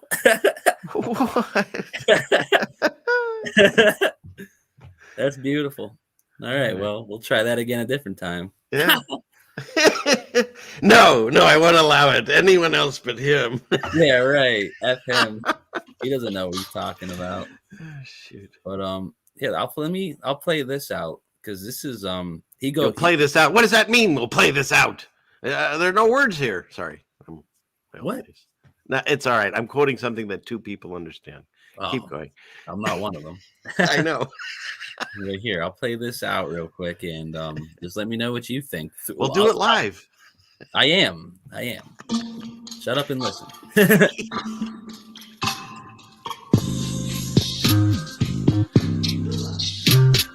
We can see how he separates the oblate spheroid with a disc that has a hole in the center.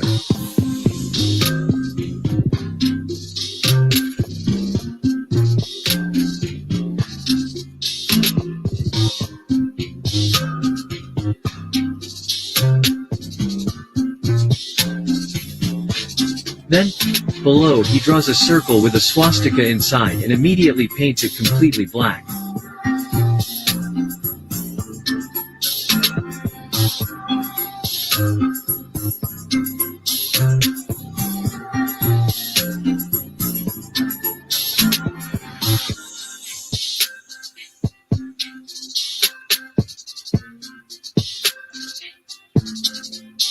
From this black circle rays come out and 3 rays pass through the hole in the center.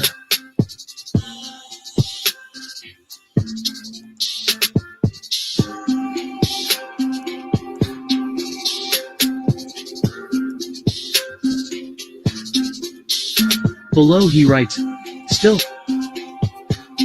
one of the possible meanings of this black circle may be the black sun. He draws reliefs on the edge of the hole and writes North Pole. And honestly, before we even continue, before I mean, when I saw this video the first time, I got this far and I was like, this has to be true, because if you think about it, I mean, the image they just showed a second ago, can I get it back? Yeah, right here, found in almost every single civilization to date. You know what I'm saying? It's like, what are they, where would this worship of a so-called black sun, black hole sun type deal even come from? And then second of all, you had the whole Nazi regime, and they were literal, like, admitted black sun worshipers, and I mean, they were doing anything but going inside the earth. You know, they were going through Shambhala. They went up north to the Nordics. They went to the northern tip of like Greenland. I don't know if they ever quite went to the North Pole, but we all know about their stay in the South Pole, and all their military operations. Most of them were underground, like they were searching for something inside of the earth. It makes perfect sense. So crazy. But all right, let me try this. Let's get back to where we were.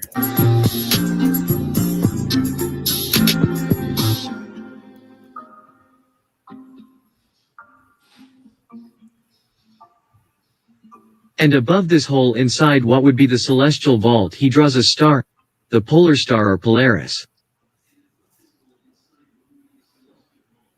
Gives you a thumbs up.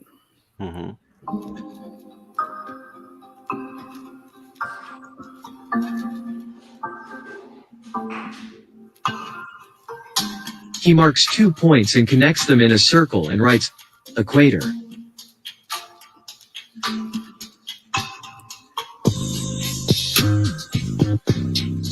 he draws two lines that go down from the polar star to the 2 points. The lines form a triangle.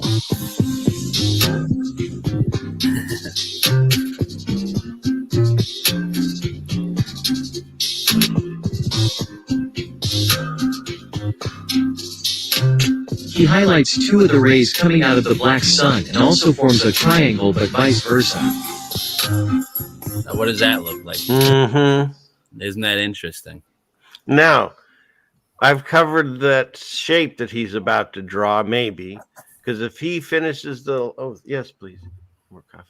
If he finishes the lines across those triangles, he of course gets a flag that everyone knows as the Star of David. But if you read the scripture, That's it's not spoken about in the end times. People will be representing the Star of Remphan. And if you look up the Star of Remphan, it is that emblem of the double triangles upside down and straight up. It has never been the Star of David. It is not a symbol of whatever Israel is or isn't. Exactly. It's always been the Star of Remphan, and it's called out however many thousand years, whatever you want to say the Bible was written. He specifically calls out just a few things. He'll call out like Satan and Lucifer and things. Very few things he actually names, but he specifically names the Star of Remphan is going to be used as a deceit. And here it is everywhere, right? Exactly. And it's also another, excuse me, got a hiccup there, but you got your what's that there? The Mason symbol. Right? The what do you call it? The compass. Compasses, yep. And if you literally just shade this center part in all the way up and down, that's your Rosicrucian, your Knights Templar logo. Mm-hmm. And if you continue that along, you get that hexagonal kind of looking pattern. Of course, that's always the end game is the hexagon, I feel. But it just makes me chuckle because everyone pointing fingers. Oh, it's got to be the Rosicrucians. It's the Jesuits. It's the Knights Templar. It's the Knights this. It's the Illuminati. Well, technically, they all have the same freaking symbol. So who do you think's running it? I would just call it them, you know? Mm-hmm. Yeah, that's the thing. We're always trying to put labels. Of America. We're trying to point fingers at all the crooks, but it's like, well, it's actually Coca-Cola. It's Wells Fargo. It's Moderna, you know what I'm saying? It's all these big wig companies who work together, you know? Well, and you and I were talking about this last night is because of our limitations that we put on ourselves because we think things in linear and in human values. We always have to put it into a body, a person, a company, a corporation, and say, I hate Kill Gates or somebody. You say no. As it turns out, when you go all the way up the food chain, it's still the same dude screwing with you. It's Satan and his minions, and it's a spiritual battle, and it's in your mind. And so that's why if you let them take up camp, you can really get sick fast, right? If you think everything's killing you, it's going to start killing you. Exactly. So you got to fight back, and you have to less chemicals in your body and fight back in your mind and take back your own your real estate because that's what they want to do. And they're going to make all this. It's the same people that have been doing it throughout the beginning of time. That's part of the test. Full armor God. You got to fight it all off because it's going to come at you from every angle, right? 200%. I couldn't agree more. 200%. That's very true. Where's your little ad libs? I know. We're on your show. We're on my program, You got to get some. Not the fun program, huh? You know, people say that now in my chat without me. It's funny. It's funny. I have people commenting on like my Facebook post. That's very true. No way. That's hilarious. Oh, I love you guys. I swear to God. Yeah. That's crazy. Fantastic. But, this is great. I'm loving this video, and eventually get it to me. Maybe Oscar can send it to me since you're not allowed, I guess. I'll try, man. I'll try. That was so weird. There's a little restriction before. You're allowed to send to anyone but me. But keep going. This is great. Yeah, the real gravy is about to get poured on. Check this out in a minute. And he writes, as above, so below. It's one of the 7 principles of Hermes Trismegistus. It appears on the Emerald Tablet and then in the Kabbalion.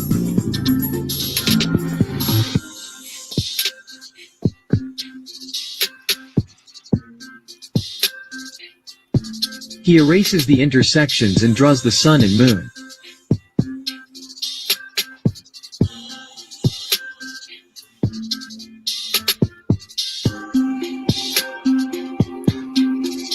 Where did you find this? It found me, Rich. I don't find anything. People just send me the most incredible stuff.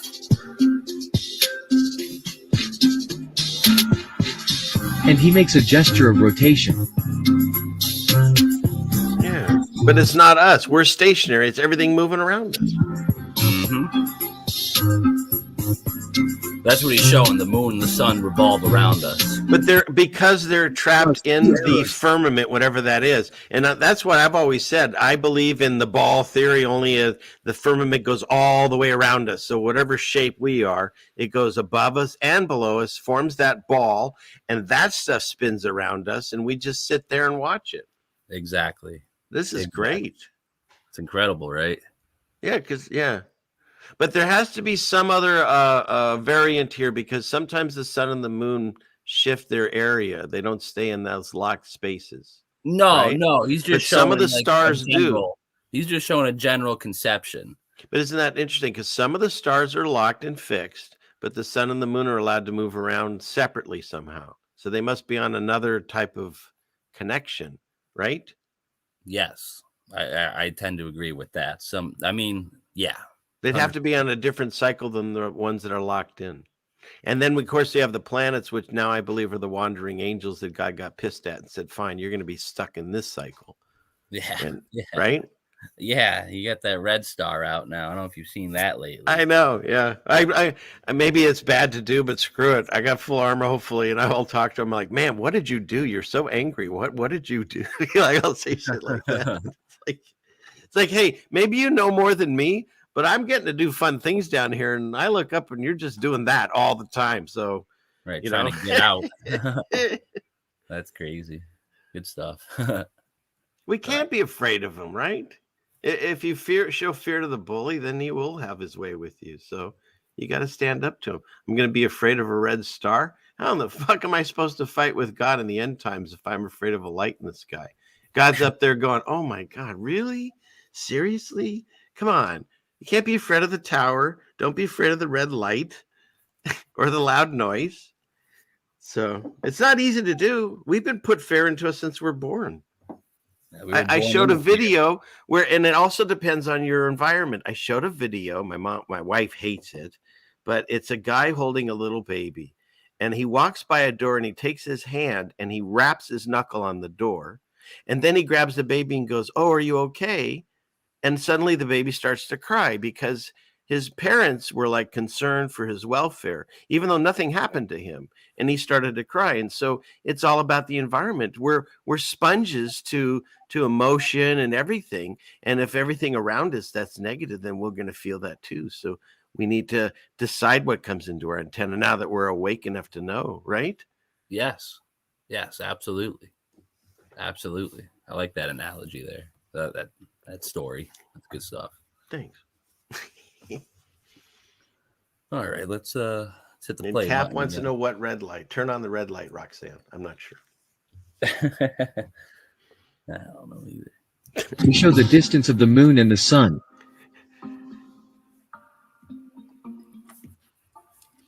Oh, the star in the sky, Cap. That's what we're talking about. Both are 3,300 miles or 5,310 kilometers away. Don't know how I feel about that, but to each their own. Yeah. Meat and bones, right? Keep what you want. I'd say like 330, but what do we know?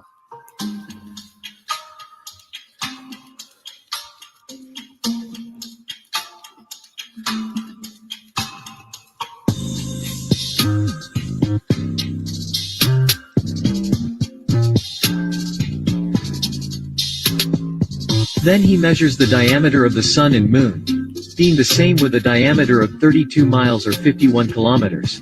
Or 33.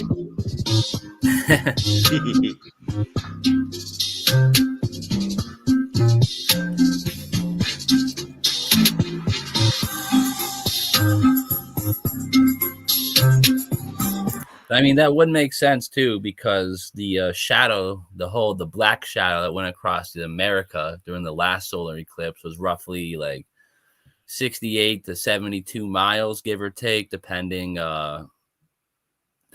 depending where you were, I guess. But how shadows work, say I have a light behind me, I put something up in front of it on the wall, the shadow is not going to be smaller, it's going to be bigger. So if the moon is only 30, 40 miles in diameter, I mean, I could see the shadow being 60, 70 miles wide. Makes perfect sense to me. Not a 22,000 mile wide object that turns into a 74 mile wide shadow. That doesn't work. And they call it they have some stupid word. Basically, it's lensing, but you can't buy that because it's not real. Never been provable, never been retested because it can't happen.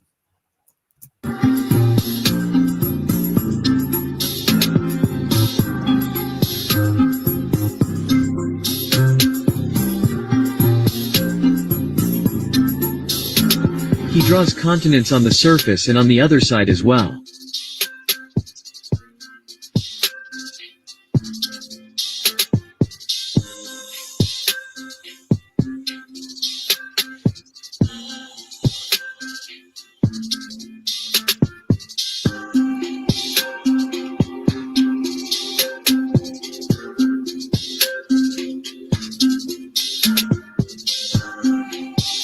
He points both sides and writes, same.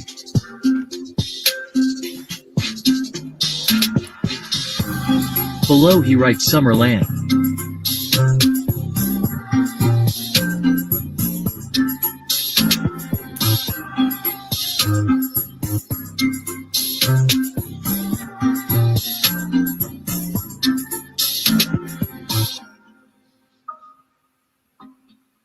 He draws rays coming out of the black sun and writes, Northern Lights.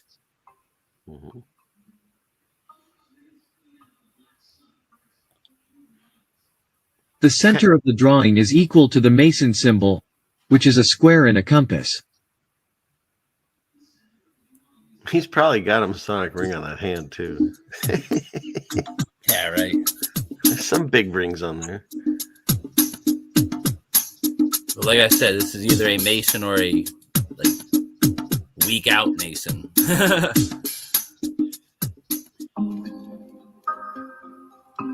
I think they let some of this escape to us just to mess with us.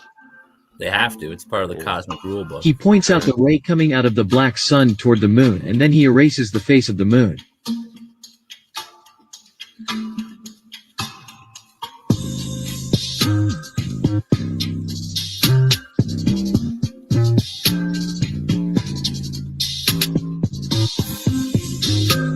So basically what he's showing there is that, like I said, that ray that'll come out of the black sun will block out the half of the moon that we cannot see and project it down here somehow, some way. So down there, they're seeing the other half upside down. Like the eyeball. We're back to the eyeball. See how it flips? Yes. And if it's a full moon up here, it's a new moon down there, essentially. I thought that was very interesting. So the black hole sun in our eyeball is maybe what's flipping it upside down, because they don't know how it works.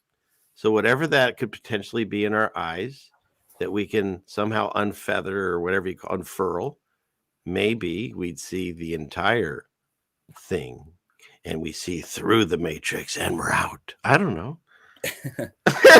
Well, I mean, there's something there. There is something there. There is, but God's put restrictions and limitations on us for people like you and me. Perhaps. Well, yeah. But I think part of our awakening process is if we concentrate on this, maybe we figure it out because we're allowed. He's not going to allow us to figure it out until we are able to handle the information. That's why I don't play around with the stuff that'll like mind warp you outside of here. Yeah, you'll probably get out there, but good luck. What if you're not prepared for what you end up bringing back with you? I don't know how that works. So I keep asking for these things and wisdom and how to figure it out. But there's something here. Anytime they tell you they don't know how something works, like the eyeball, there's something there that they don't want us to know because they don't know. So the fact that he's drawing basically, once again, an eyeball and the black hole sun, whatever that is, flips the script so it's upside down. That's what's going on in our eyeballs. It's very connected. And I don't know how. I don't even know what I'm saying, but it's exactly what you're drawing is how an eyeball works, right? Yeah, it's crazy, dude. It's absolutely crazy. There's something here. I don't know what it is, but there's something here. Take that for what it's worth, people. Right. You learn that here. You learn nothing. No, keep playing this. This is great.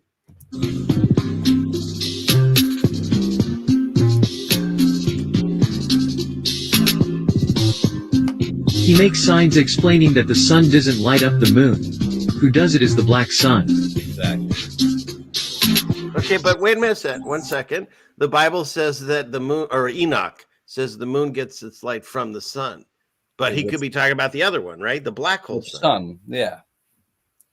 Exactly. Interesting. So that doesn't negate it. It actually, it's yes, it works.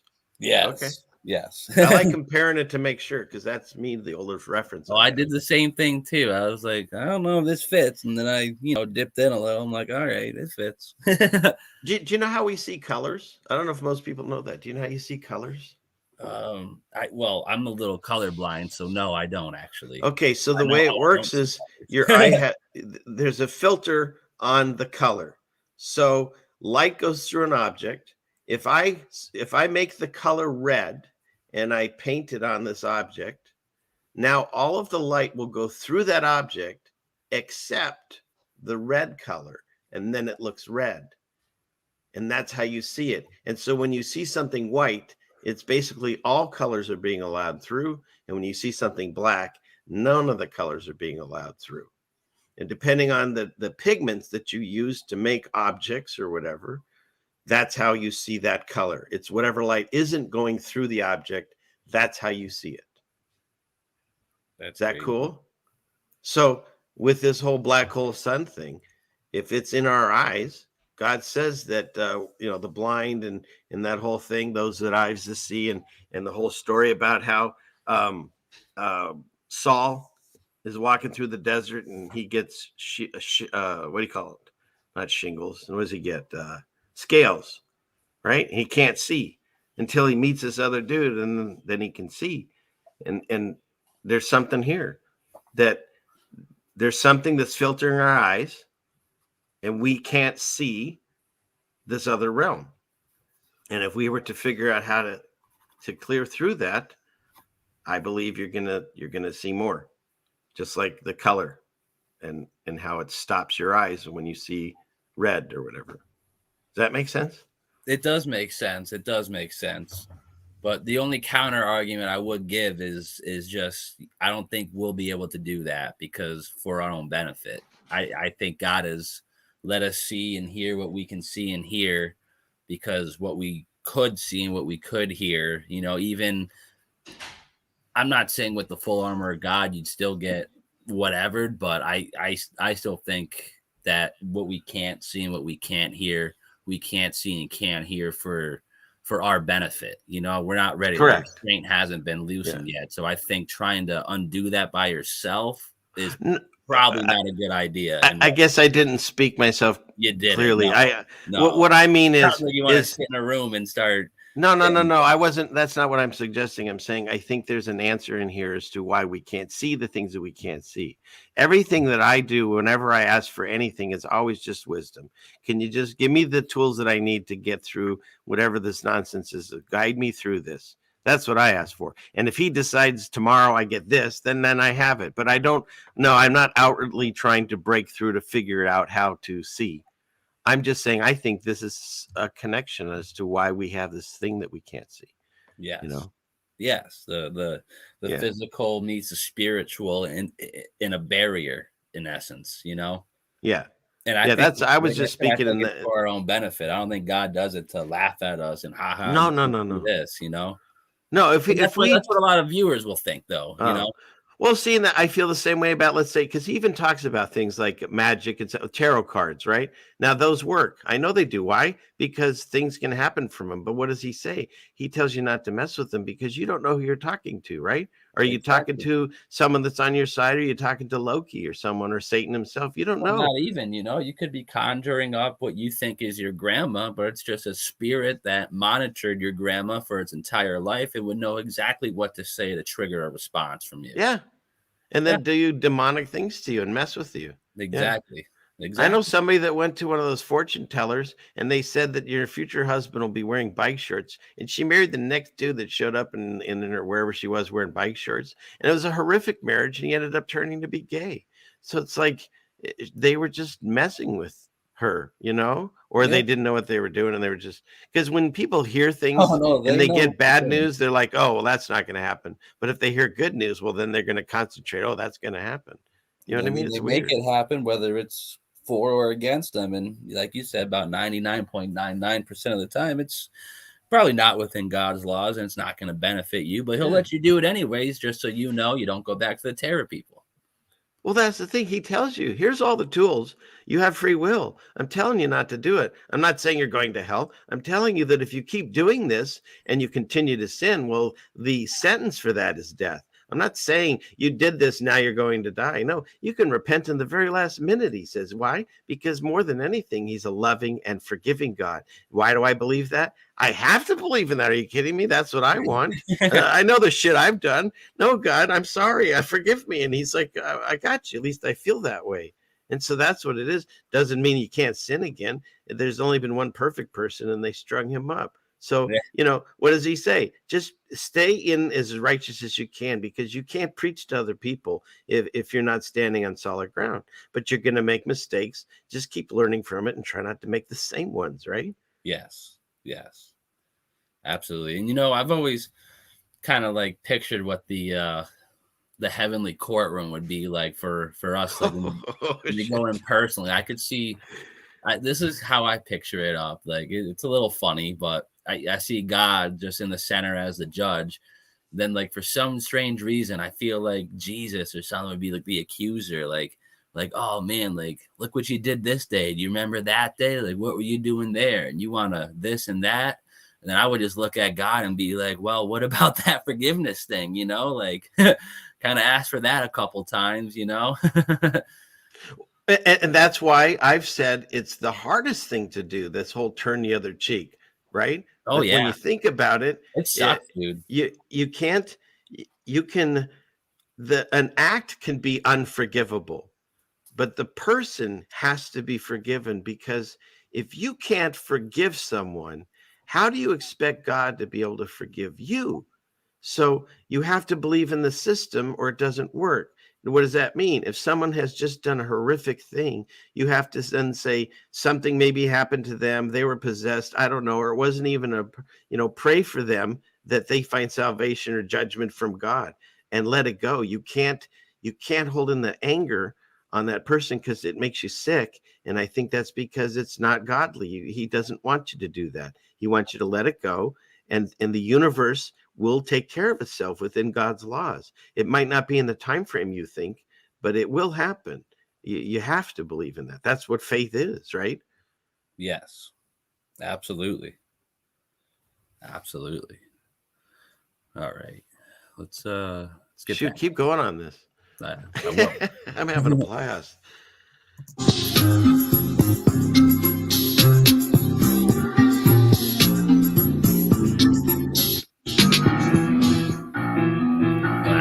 That's it. Oh, that was it? That was it. Wow. My bad. That's all right. And this whole eyeball thing's really starting to like connect.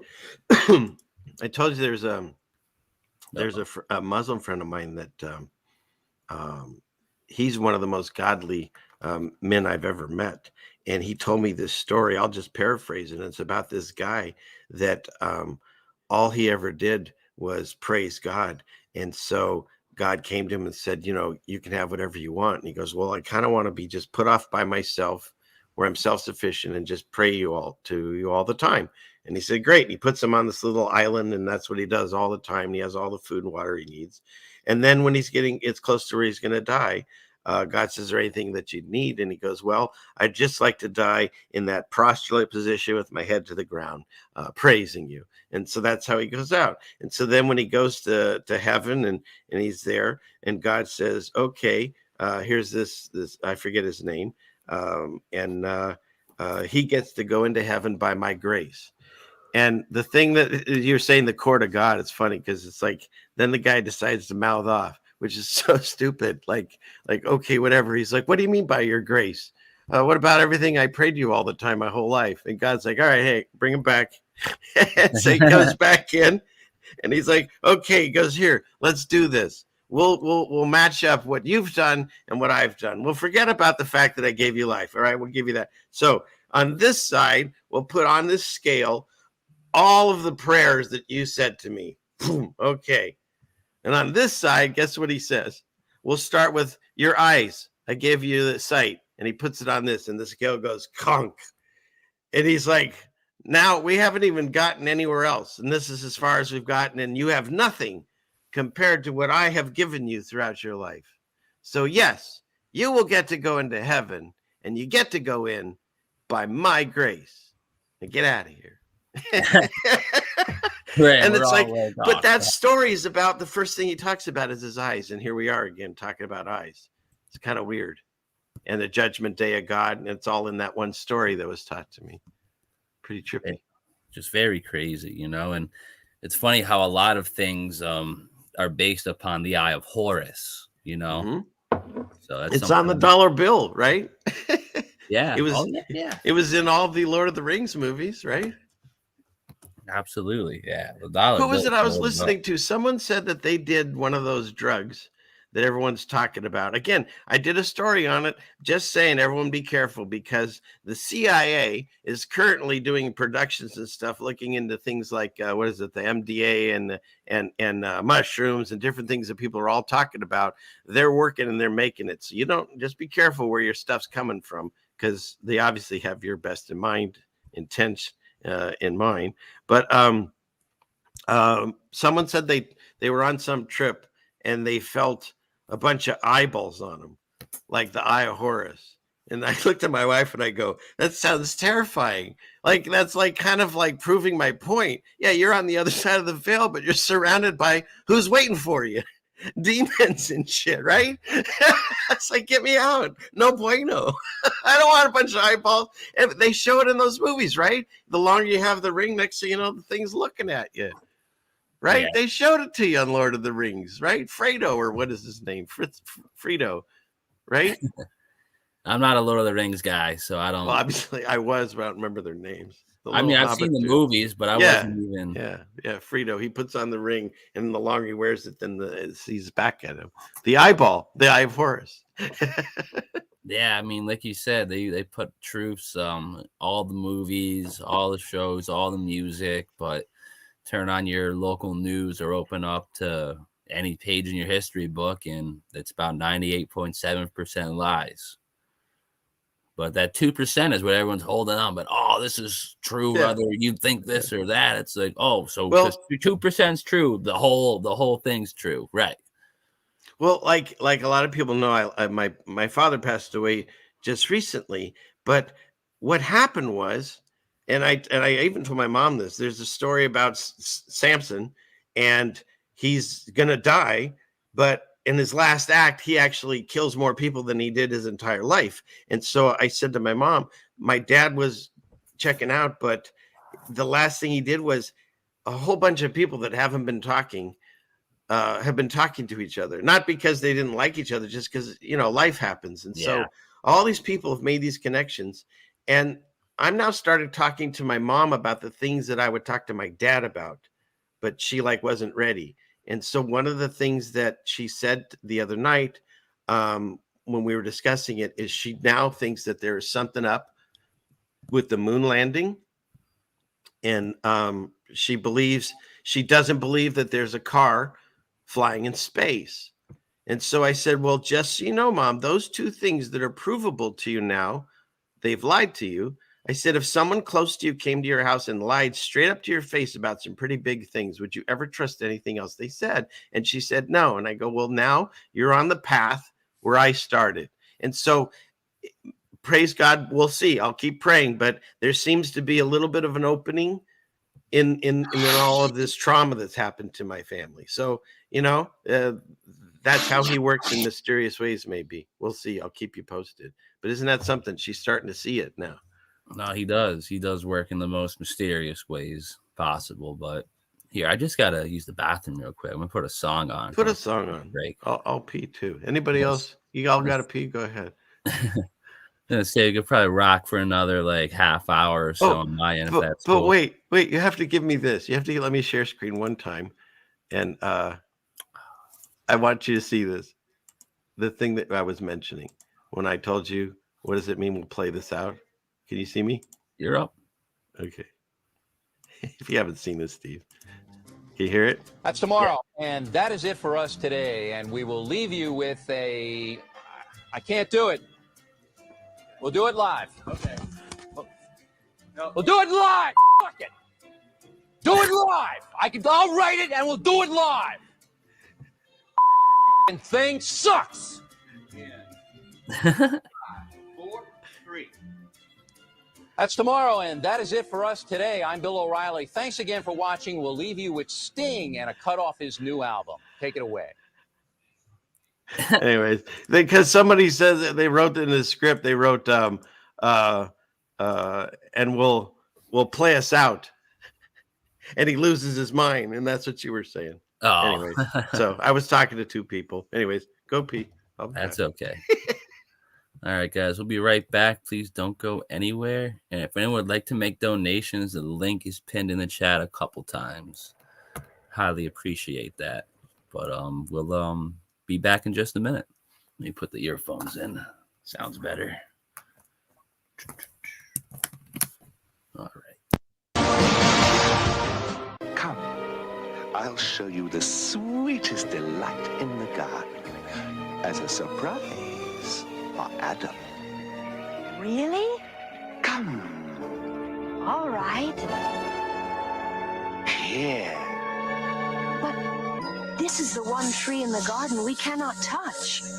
This is the forbidden fruit. Did God really say you must not eat from any tree in the garden? Surely not. We may eat the fruit of any tree in the garden, except for the tree in the middle of the garden. God has forbidden us to either touch or eat the fruit of that tree, for if we do, we shall die.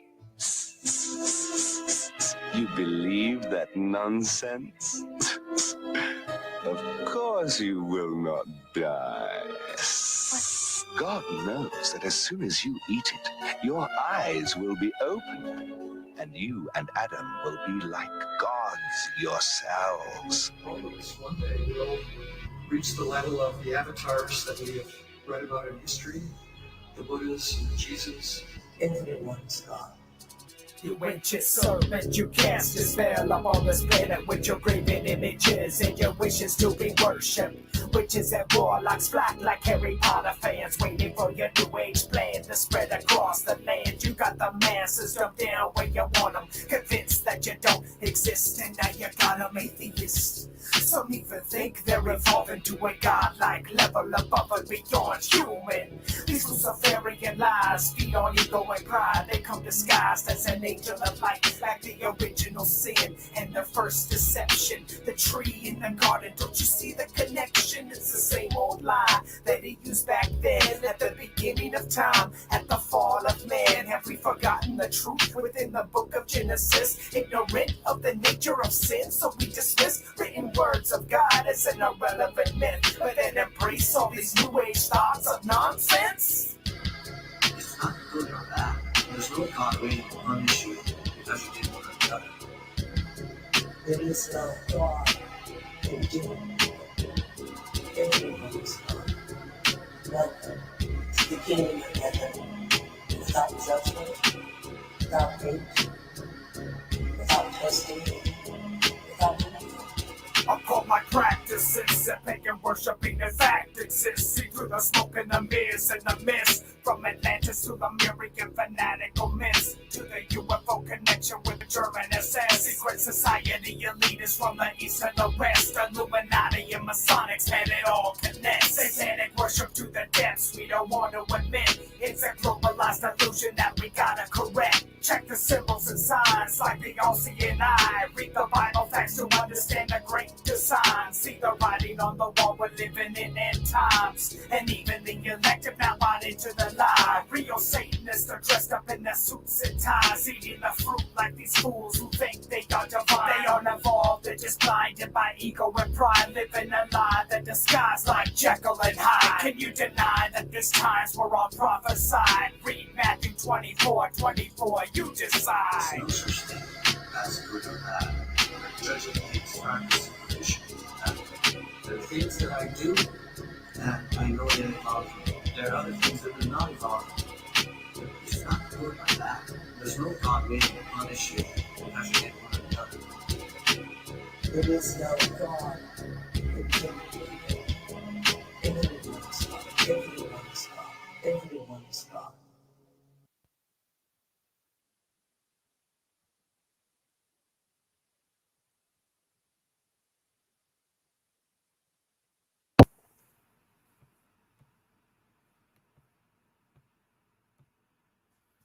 All right.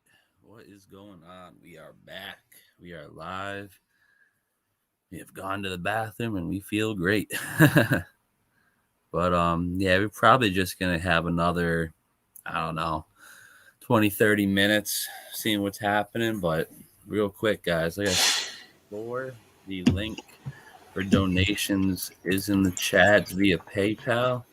And I honestly haven't been to work. I went to work twice this week, and I've missed like 15 days since Christmas. So any donations would be highly appreciated. What's all that yelling? Oh, it's something downstairs. Maybe the your dogs are getting into it. Microphone's really good then. Yeah, it's really hot. I'll turn it down if I can. That's okay. One of these buttons. I think it's set to 13. What's one more? That's another reference. Doesn't mean anything to anyone. Yeah, it means nothing to me. Sorry. Remember, I was born like 20 years ago. I know. This is Spinal Tap. Nobody knows. Oh, yeah. I don't even know nothing about that. But what else you got lined up? You got anything else you want to get into? Did you happen to find that email by chance or no? Dude, it's gone. I went through. I can't find it. It had like all these maps in it. Who were we live with? You know, because that's the issue. I can't figure out who we were live with. I don't know if it was Tommy or someone else that you guys hooked me up with. I don't know. Yeah, that's unfortunate. And I feel like a dick. Well, I mean, we'll have to find it somehow. It'll find us. Yeah, I just wish I knew who we were with when we went live, so it'd be 3 times easier to hit them up. But if you are the person who sent the maps and you're watching this, hit us up, please. Correct. Like pretty please, with a cherry on top. You got a question in the chat. What is up, ceiling fan man? What is up? What is up? Lights, ceiling. Who's saying what is up? Oh, DJ Noriga. So I don't know. I don't. Steve and I were just talking. We hadn't talked in a while. He's felt no bueno for a while, and like I said, a lot of us have been feeling just out of sorts. And then, of course, with a lot of stuff goes on, in the last few days or months of the year. But he and I started talking, and we just said, let's talk on air, because that whole map thing, how they can make things disappear on us, is fascinating to me. And now this new eyeball thing, not that it's new, but like I'm looking at it again with new eyes. The same thing. You can look over something that you talked about a year ago and look at it again and go, wow, I didn't see that last time. Right? We were just talking about that too. You look at an old show and next thing you know, you go, now I see it differently. It's funny. Like I'll look at something that's like weeks old, months, years old, and somehow it fits in with exactly what I'm looking at right now, and for that to happen is very, very, very, like we said before, God works in many mysterious ways.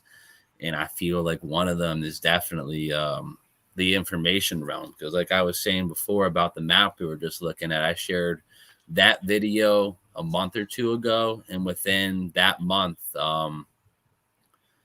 I mean, people were sending me maps of that thing. People were sending me the eyeball. People were hitting me up other ways. I mean, Jen's been going nuts on that whole topic with the black sun. I'm not quite following the lead she's got, but it's a good concept. And I mean, I'm not God. I don't know everything, but I mean, what we show here is very it's different than what you would get on your regular Baby Truth stream or whatever those people are showing you. You know, they're still talking about shit, they're talking about Bob Saget now. Like, enough already. You know, it's like, it's all nonsense. I understand we have to say that happened, but then that's it. Give it 2 seconds. But there's no need to make a live stream about it, you know. And all the people get obsessed with every single celebrity, like, oh, look how this one's connected. Like, hey, asshats, like, why don't you understand that they're all connected? They're all not good people, you know? You see them on a screen in the movie theaters, chances are they're doing terrible things to great people, you know? Like, even, I mean, it doesn't matter how nice my favorite, one of my favorite handlers still is Clint Eastwood. I know he's evil with many things that he's done over the years, but I still have a problem seeing it. So I just choose not to, you know, like, we all had to go through that and realize bad things are happening to get to where we are, but you don't have to stay there. You can do everything you can to, like, not engage in it, as far as thinking about it and talking about it and all that. Know it exists, but don't give it any energy in your head, because again, they live there rent free. And every time you see Tom Hanks and you want to throw or shoot the screen, that's not good for you. You need to let it go and turn it on the other side. Laugh at it. Say, oh my God, people are buying into this. They really think that this is Look happening. at these clouds. It's absolutely ridiculous. You know, people get worked up over the wrong things. Yeah, like somebody showed a meme that showed that Alec Baldwin, back in, I think it was the days of Gunsmoke, fired his gun. They counted how many hundreds of times he never hurt a soul, whatever. Now he's like killing people on movie sets. I mean, it's all just nonsense. I did a whole video, like, put to the tune of soap about how stupid this world is in the news. It's all just a soap opera. Yeah. Yes. Right. I like that. Exactly. It's a good little meme post or whatever, right? Yeah. Don't believe a word I say. Just go look it up. You know, you'll find out that the originator is not SteveJMO.com. It's mostly patents and stuff that we're not, you know, taught about on a day-to-day basis. You know, I'm not making any of this stuff up. You know, granted, we do a little speculating here and there, but it's all in the foundations of what's really going on. You know, right. Like, I'm not just going to wake up one day and start telling people there's a fake sun in the sky. Like, no, there's got to be some implications that there's probably a fake sun in the sky for me to wake up and start thinking that way. You know, it's like, I didn't wake up and, oh man, you know, I think today's a good day to make a flat earth video, you know? Today's a good day to lose most of my family and friends and make them think I'm crazy. Exactly. And if I'm lucky, I can make $5 a month from YouTube and piss off people, because when they turn on a video, they have a skippable ad that they don't agree with. I've had that happen. I even lost a listener because someone hacked Jen's Facebook account and sent a thing saying, pay this Nigerian man something. And, you know, I lose over silly things like that. So it's like, it is what it is. It's just right now, a couple of really incredibly smart, handsome dudes on the screen that turn their cameras around, expecting nothing other than making a difference and doing God's work. Because there's really no other reason why, Steve, did we do this, to ostracize? Like, hey, what would it be like in some mind game to ostracize ourselves from society and go? You know what I mean? Like, why would I do this? How come I was rational and I ran a business and stuff a few years back, but now I'm a person that no one wants to listen because I've lost my mind? Oh my gosh. And that's what happens, you know. It talks about how they would demonize us and ostracize us and make us look like we're the mad ones in the world, but in reality, they are the ones that are pulling the strings, you know. And it's My go-to position is fine. You don't want to believe what I say and you think I'm crazy. You think there's a car flying around space. To me, that's the mic drop. Go ahead. You think I'm crazy. You think there's a car flying in space. Not That the just any tires car. never burst and the paint never buckles. Yeah, And it's convertible. just, yeah. And you can watch it right now. There's a live stream with nice little music. And you have to believe in that. See? To me, that's the mic drop. You want to laugh at me and say I'm nuts? Fine. You think this is real, and you show them the car. That's funny. How do they fight that? Because if they say yes, well, you got nothing. There's no point. They're not going to listen. And if they say no, well, then you got a foot in the door and say, well, why? Why don't you not believe that? And you believe that you show them the moon lander, and you say you think that would make it underwater with the tape and the paper mache. I mean, come on. But I believed it too. That's again that whole twisting of the eye. That moonlander used to look interesting to me. I took pictures with it when I got to see it one time. Let's be clear. Oops, sorry. Oh, you're good. But yeah, man, the whole everything is never what it seems to be, and that's where they get most people. You know, like they give them this standard on how everything should be, you know, and for the most part everything should be complicated according to them, you know, when it comes to this realm and the stuff we're dealing with. It can't be that easy, you know. It can't be as simple as a flat earth and the sun and the moon just do this, you know. No, we have to be on a ball that got hit by 30 million meteorites 10 billion years ago, and then gas formed, and then a giraffe took a piss, and then came a monkey. You know, it's everything has to be complicated in their eyes, in their mindset, and it just is so the opposite. You know, it's honestly realizing what this place actually was. For a lot of people, it's a burden. You know, for me, it was relief. It was like, wow, I've been barking up the right tree this whole time, and it feels great. You know, it feels absolutely great. I mean, there's still little percent that's open for you know, other variables that could change, but I mean, the video we just saw, I mean, that kind of puts it down pat. You know, it's literally that simple. It's complicated in its material form, but it's much more simple than you being able to see lights that happen to be 7 billion miles away. You know, that's what's funny to me. That's the caveat. I don't care what kind of satellites and cars they have in space. You think that you could see a light in the sky 7 billion light years away, not miles, light years, you know? Yeah. Ridiculous.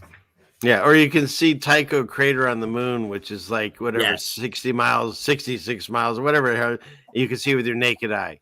From like, okay, whatever. Like, I can't see California from here. You know what I mean? It's like, come on. Even if it was completely flat and I had eyesight for it, you wouldn't see it, but you could see the moon. And tell me then, how come they explain on maybe there is an explanation. I'm too stupid, but how does when there's a solar eclipse happening and during the day, now the moon's out all the time. In fact, a lot of times out here, it's out more in the daytime than it is at night, but that's a whole other thing. How come I don't see the moon before the eclipse, right? I only see the moon right when it's in front of the sun, and then that's it. It never shows up in the sky during that other period. How come I don't see it making its way across, right? That's a great question, you know, and that was one of the biggest questions I had when this whole eclipse thing happened a couple years ago. But from what I hear, there's another eclipse coming. I think you and me covered this one of the last times we actually went live in 2024, I believe. Mm-hmm. There's another eclipse coming, and it's going to start in the southwest of the United States and work its way up to my area, to the northeast. Right. And we saw it had an intersecting point, like somewhere in like Kansas or Oklahoma or something like that. So I'm going to be looking into that a little bit further. And what else was I want to look at too on that day? I forget what day this eclipse is on, but I just think it's very interesting. You know, I'm not a whatever you call it, a democratic voting kind of guy, but it seems very interesting that if I do remember correctly, it does happen in that season. So they may just use that as another distraction to get people away from from what we should be doing, perhaps, you know.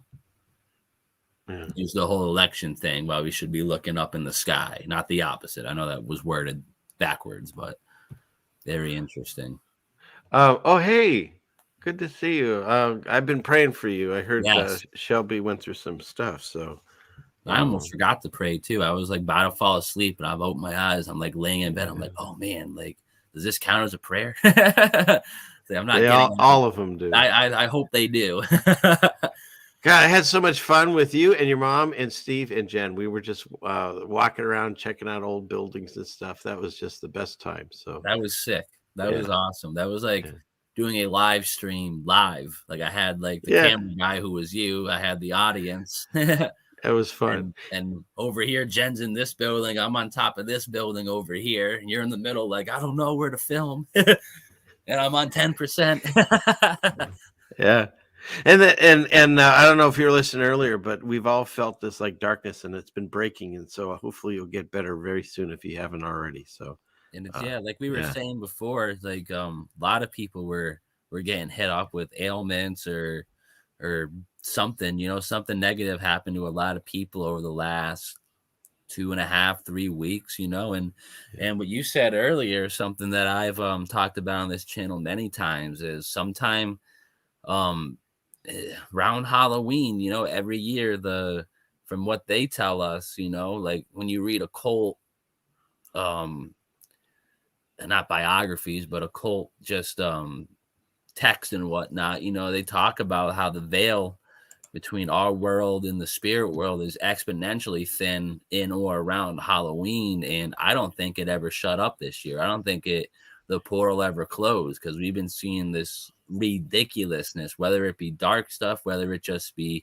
stuff on the mainstream media, just people getting affected with stuff they've never had to deal with in their life. And it's just people are getting hit, you know, and it's a lot of people in the truth community that are getting hit with interesting things too. And I feel like it's because that we have the eyes to see and the ears to hear. The adversary, he sees us as a threat. So he's trying to weaken us, to scare us, to hurt us, to remind us that, you know, he still has a little power in this realm, which he does, but he cannot kill us. You know, you can get sick and get mind deaf through the media machine. That's not him killing you. That's you killing you. You know, that's how he gets off. And plus, we have all these awesome doctors just throwing ventilators in people's mouths, and you know what happens. It's a $54,000 payday. It's ridiculous. Okay, so I'm going to mention something.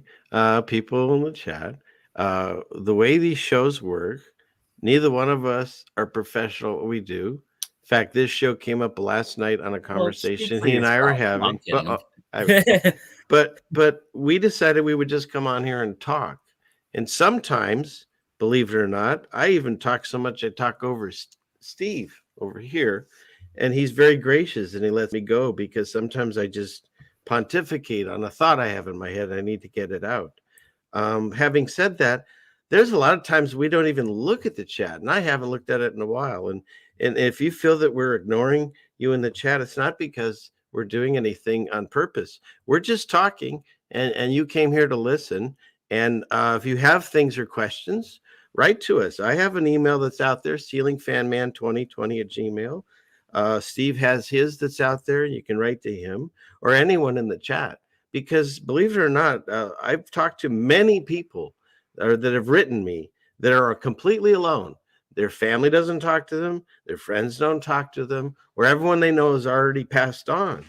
I have a son that no longer talks to me. So we all experiencing it, and nothing against any one particular person. And if you're angry or hurt, we didn't cause it. We're just trying to figure this out like you are. And so if you've been hurt, I'm sorry, and I will pray for you in whatever you're going through. But I won't engage in a conversation where we just call each other names. I won't do that. No. And that's all. So that's how I feel, and I'll pray for anybody that's hurting. That's the whole reason I do my show, is because God gave me some blessings that I have a wife that listens, and I can turn my camera on and help others that are alone. So that's what I have to say to that. And we like that. You know, It's all about the positive energy. It's not like we're getting on here like, oh man, get ready for the 5G monster to come get you. Like, oh, COVID's gonna get you. You know, like we're simply making you aware to the idea that these things that they tell us are real are not even real. You know, they're just ideas. You know, that you heard on the black screen. You know. Yeah, because we don't know. We're figuring it out right with you. I didn't know it. I didn't know you existed. I didn't know any of this was upside down just a few years ago. I'm learning as we do it on screen. I'm learning in front of you. And if I make mistakes, I'll say I made a mistake. I don't think I have here. At least not tonight. I think we're all in a good position, at least, you know, at least what we're doing over here. We're trying to spread the message and spread the awareness and spread the spirit at the end of the day, you know, because I mean, my favorite quote in the Bible is I think it's in Ephesians, you know, we don't wrestle against flesh and blood, but principality and spirits on high, you know, so you definitely, that's, they say a picture is worth 1,000 words, but that quote is worth 1,000 words, you know, because that's it's true, you know, like Ceiling Fan said before, you think it's Bill Gates, he thinks it's Elon Musk, he thinks it's Jody Rose, he thinks it's Klaus Schwab, you know, which it could be, but at the end of the day, it's a conglomeration of them, and they are they're just tillmen for Satan, you know, they're just laying out the groundwork. It's absolutely crazy. Absolutely crazy. And God even says that we're going to take on not spirits, but you know, angels, demons, whatever. We're going to see them throughout our lives, and how we interact is part of our tests. You know, just for instance, this conversation that's in here. I don't know who's motivating him to say or her to say these things, but how are we going to react? Are we going to yell at this person? And no, we're going to open them with love and say, look, if you're having troubles, reach out. But that could be throughout your life. You're going to walk by somebody that looks homeless, and you could walk by and do nothing, or you could give them something or give them a sandwich. And maybe they're not even real. Maybe that was just a test. And he goes back up and says to God, well, he did good there. You know what I mean? You don't know. And you just need to live your life with love, and you need to try to at least do as best you can as to what we were taught through Jesus, right? Absolutely. Absolutely. You said something I wanted to comment on, and it kind of went already. Oh, sorry. No, that's okay. It went in my realm and out the other. So that's okay. I don't know who's trolling, but it's this gentleman, whoever. But my Moai friends are here, so I'm protected. We're good. Not Moai, Samoan. See? You know, my wife, I think, put something in my coffee. My Samoans are here. Come dancing up the stairs. Oh, shoot. She laughs every time I say that. She's like, are you going to keep saying it? I go, yes. Yeah. And someone says the chat is for us, but I also like to interact on the chats, especially if I'm going like live by myself. Always good to answer questions and interact with the chat. You know, if the computer's willing, I take calls sometimes, but I haven't quite figured out how to do with a guest on. I can hear you, they can't hear you, but you can hear them, but you can't talk to them. I know. I have to say, I don't know how to do it. Staveley's got to help us both. He sent me a link for digital cables, and apparently the digital audio cables are out of stock. Imagine that, you know, didn't have someone at the desk to hit the link, I guess. Yeah. After they took my $20, by the way, you know, they informed me they're out of stock. Wait, there's no one at the digital desk to send you the digital link? I guess not, bro. You know, I'm $20 in the hole to virtualaudioCable.net. You know, they've sent me nothing. You got to get who's that dude? The lawnmower man, right? Isn't that the guy that's in there? He can get that. Maybe he'll send it to you. You know what's interesting? You know who Destiny Lab is? Yeah. He actually did the like the character work, whatever you call it, the not the animation, but what they wear. He did all that work for Lawnmower Man. Seriously? Yeah. I didn't know that. I've listened to him with Airborne a lot. I didn't know he did that. Yeah, that was what he did before that's cool. He woke up and all that stuff. You know, he was, I don't know what you would call that, but like a design costume guy, you know, for like monsters and aliens and whatnot. And his story is very interesting. I've actually interviewed him once or twice. And yeah, like he was at the point where like he was like so in with the whole alien concept that he was designing alien suits for movies, and he actually was trying to get abducted at one point, you know, but now he's all out of that, and he's doing you know, he does what he does on YouTube, makes those sick ass music videos for those gnarly songs. It's like Cypher's Hill rapping the Bible, you know.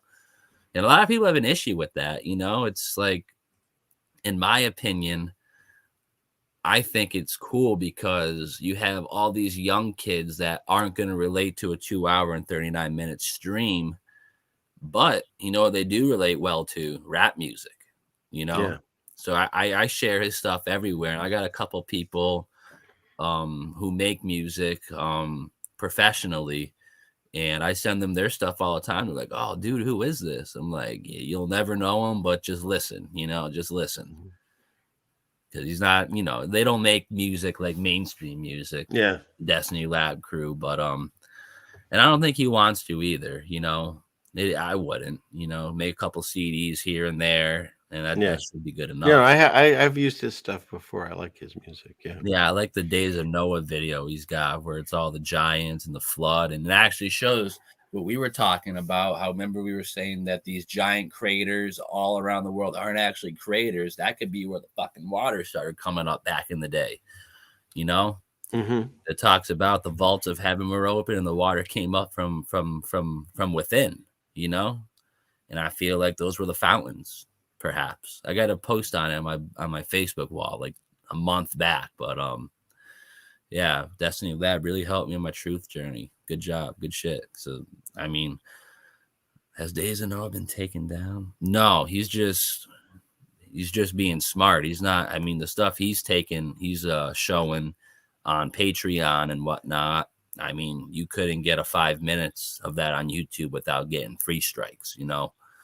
So he's really nailing it with the whole jabs and what's happening on that end. But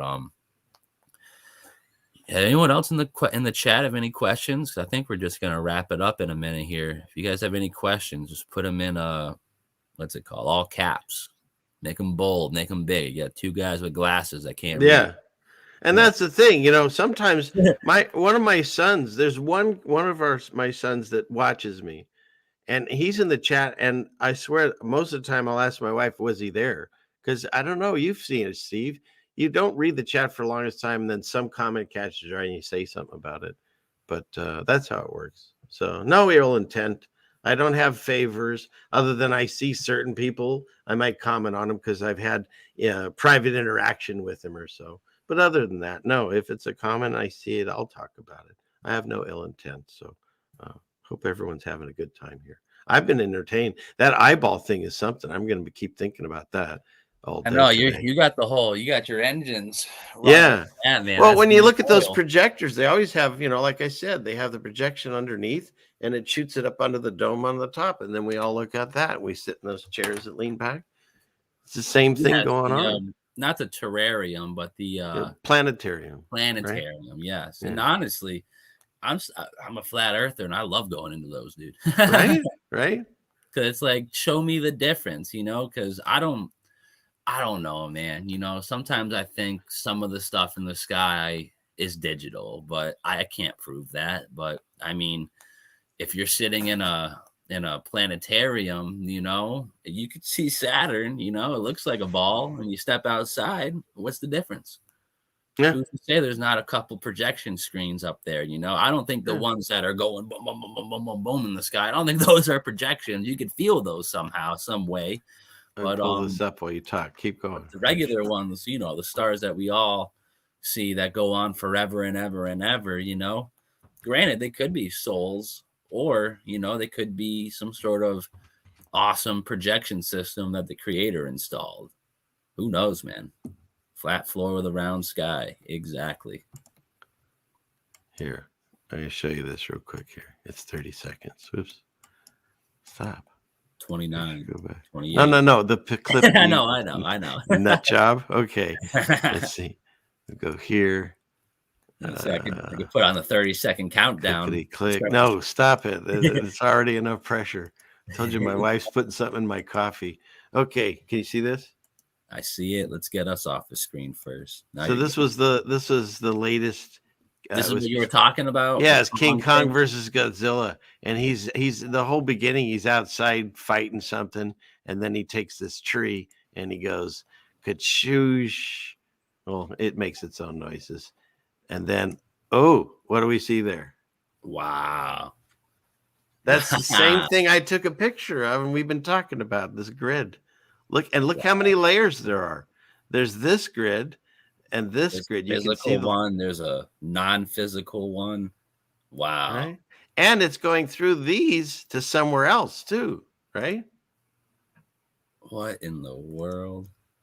Right? Truman Show. They show us this shit all the time. See, Kong knows. Stupid monkey. We don't.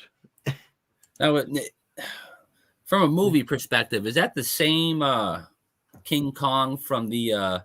Real quick, that looks like Solar Simulator, but wondering why they, you throw all the hexagons together, get the black center going. There's your solar black hole sun, right? Yeah, literally. What was interesting about that too? Chris Cornell, CC33. Chris Cornell, when he died in 2017, the year of the black sun going across America, I swear you couldn't not hear that song. Didn't matter what radio station you put on. You put on that station and it was there, dude. It's crazy. It was like, and from what from what I've learned about music, it's not music, dude. It's just chanting. And at that rate, you're chanting for this black sun. You're chanting for this other shit. It's fucking crazy, dude. Yeah, no, it's it's right there in your face as usual. Freaking nuts, dude. But real quick, whoever donated on Cash App, I appreciate that. I just have no way to figure out who did that because that's how Cash App works. So I think it was you, Jim. I think it may have been Jim. If it wasn't Jim, shout out to Jim anyway. So good stuff there. But what else? You got anything else? Because I'm about to pull the plug on this. I'm good. I had a great time. Thanks again for inviting me. And yeah, man. Thank you for coming on. I'll see you around the playground, and eventually I'll see you on Friday, 6 p.m. West Coast, like normal. So that's about it. And everybody, pray for each other. We're all going through it, and we're strong together, and we can do that through the grace of God. So stay strong, and it's. I think the test that we're going through now is to strengthen us because it could get tougher. Yes, I was going to say we have to endure. Right. And if we haven't slowly worked that muscle up, it's going that men will die from fear. So we have to be strong for those that are not ready. We have to be ready for them. So, shoot. One more thing. Ray, I've been talking about him a lot too much, but mud floods. He was on a bus apparently today and no mask, and they stopped the bus. And it was like 18 degrees outside. And he's like, I'm not moving. And he stood his ground. And the police or someone came and they got the bus moving. And shout out to Ray. He's standing up for our rights and he's doing it the right way. And the Holy Spirit's working through him. And I'm really excited to hear he did it. And he did it with grace. That's awesome. That's what we like to hear, man. Good stories, good times, good people. Yeah. Thanks for reminding me. My wife reminded me. The butler. No. Okay. So that's all I got. That's all he's got. That's all I got. I'm just doing a little highlight here in the chat. Everyone, thanks for coming. Collectively, we had like 149 people at one point on this channel, the backup and Facebook. So shout out to all you guys. The reason I did on both platforms, I didn't know what we were going to get into, and I wanted to be able to salvage my main channel in case we started digging in. Then we could just all move to the backup. So, and this comment on the screen, yes, we are trying to be wise as serpents and as harmless as doves. And if it's a toe that I stepped on backing up trying to look at something, I apologize. So that's okay, man. Bon says, "Have no fear," and we're gonna rock it out with that. Everyone in the chat, love you guys so much. Everyone who did donate today, thank you so much. Highly appreciated. A link to Ceiling Fans Man channel is in the description. And if you would like to make donations to his page, I know if you click the link, that's the first thing you'll see on the YouTube page. So definitely hit that up, guys. Please sub and bell. Ceiling Fan Man, share all his work. He does nothing but top shelf gravy, if you know what I'm saying. But with that being said, guys, we're out of here. Like, share, and subscribe around the board, and we're out.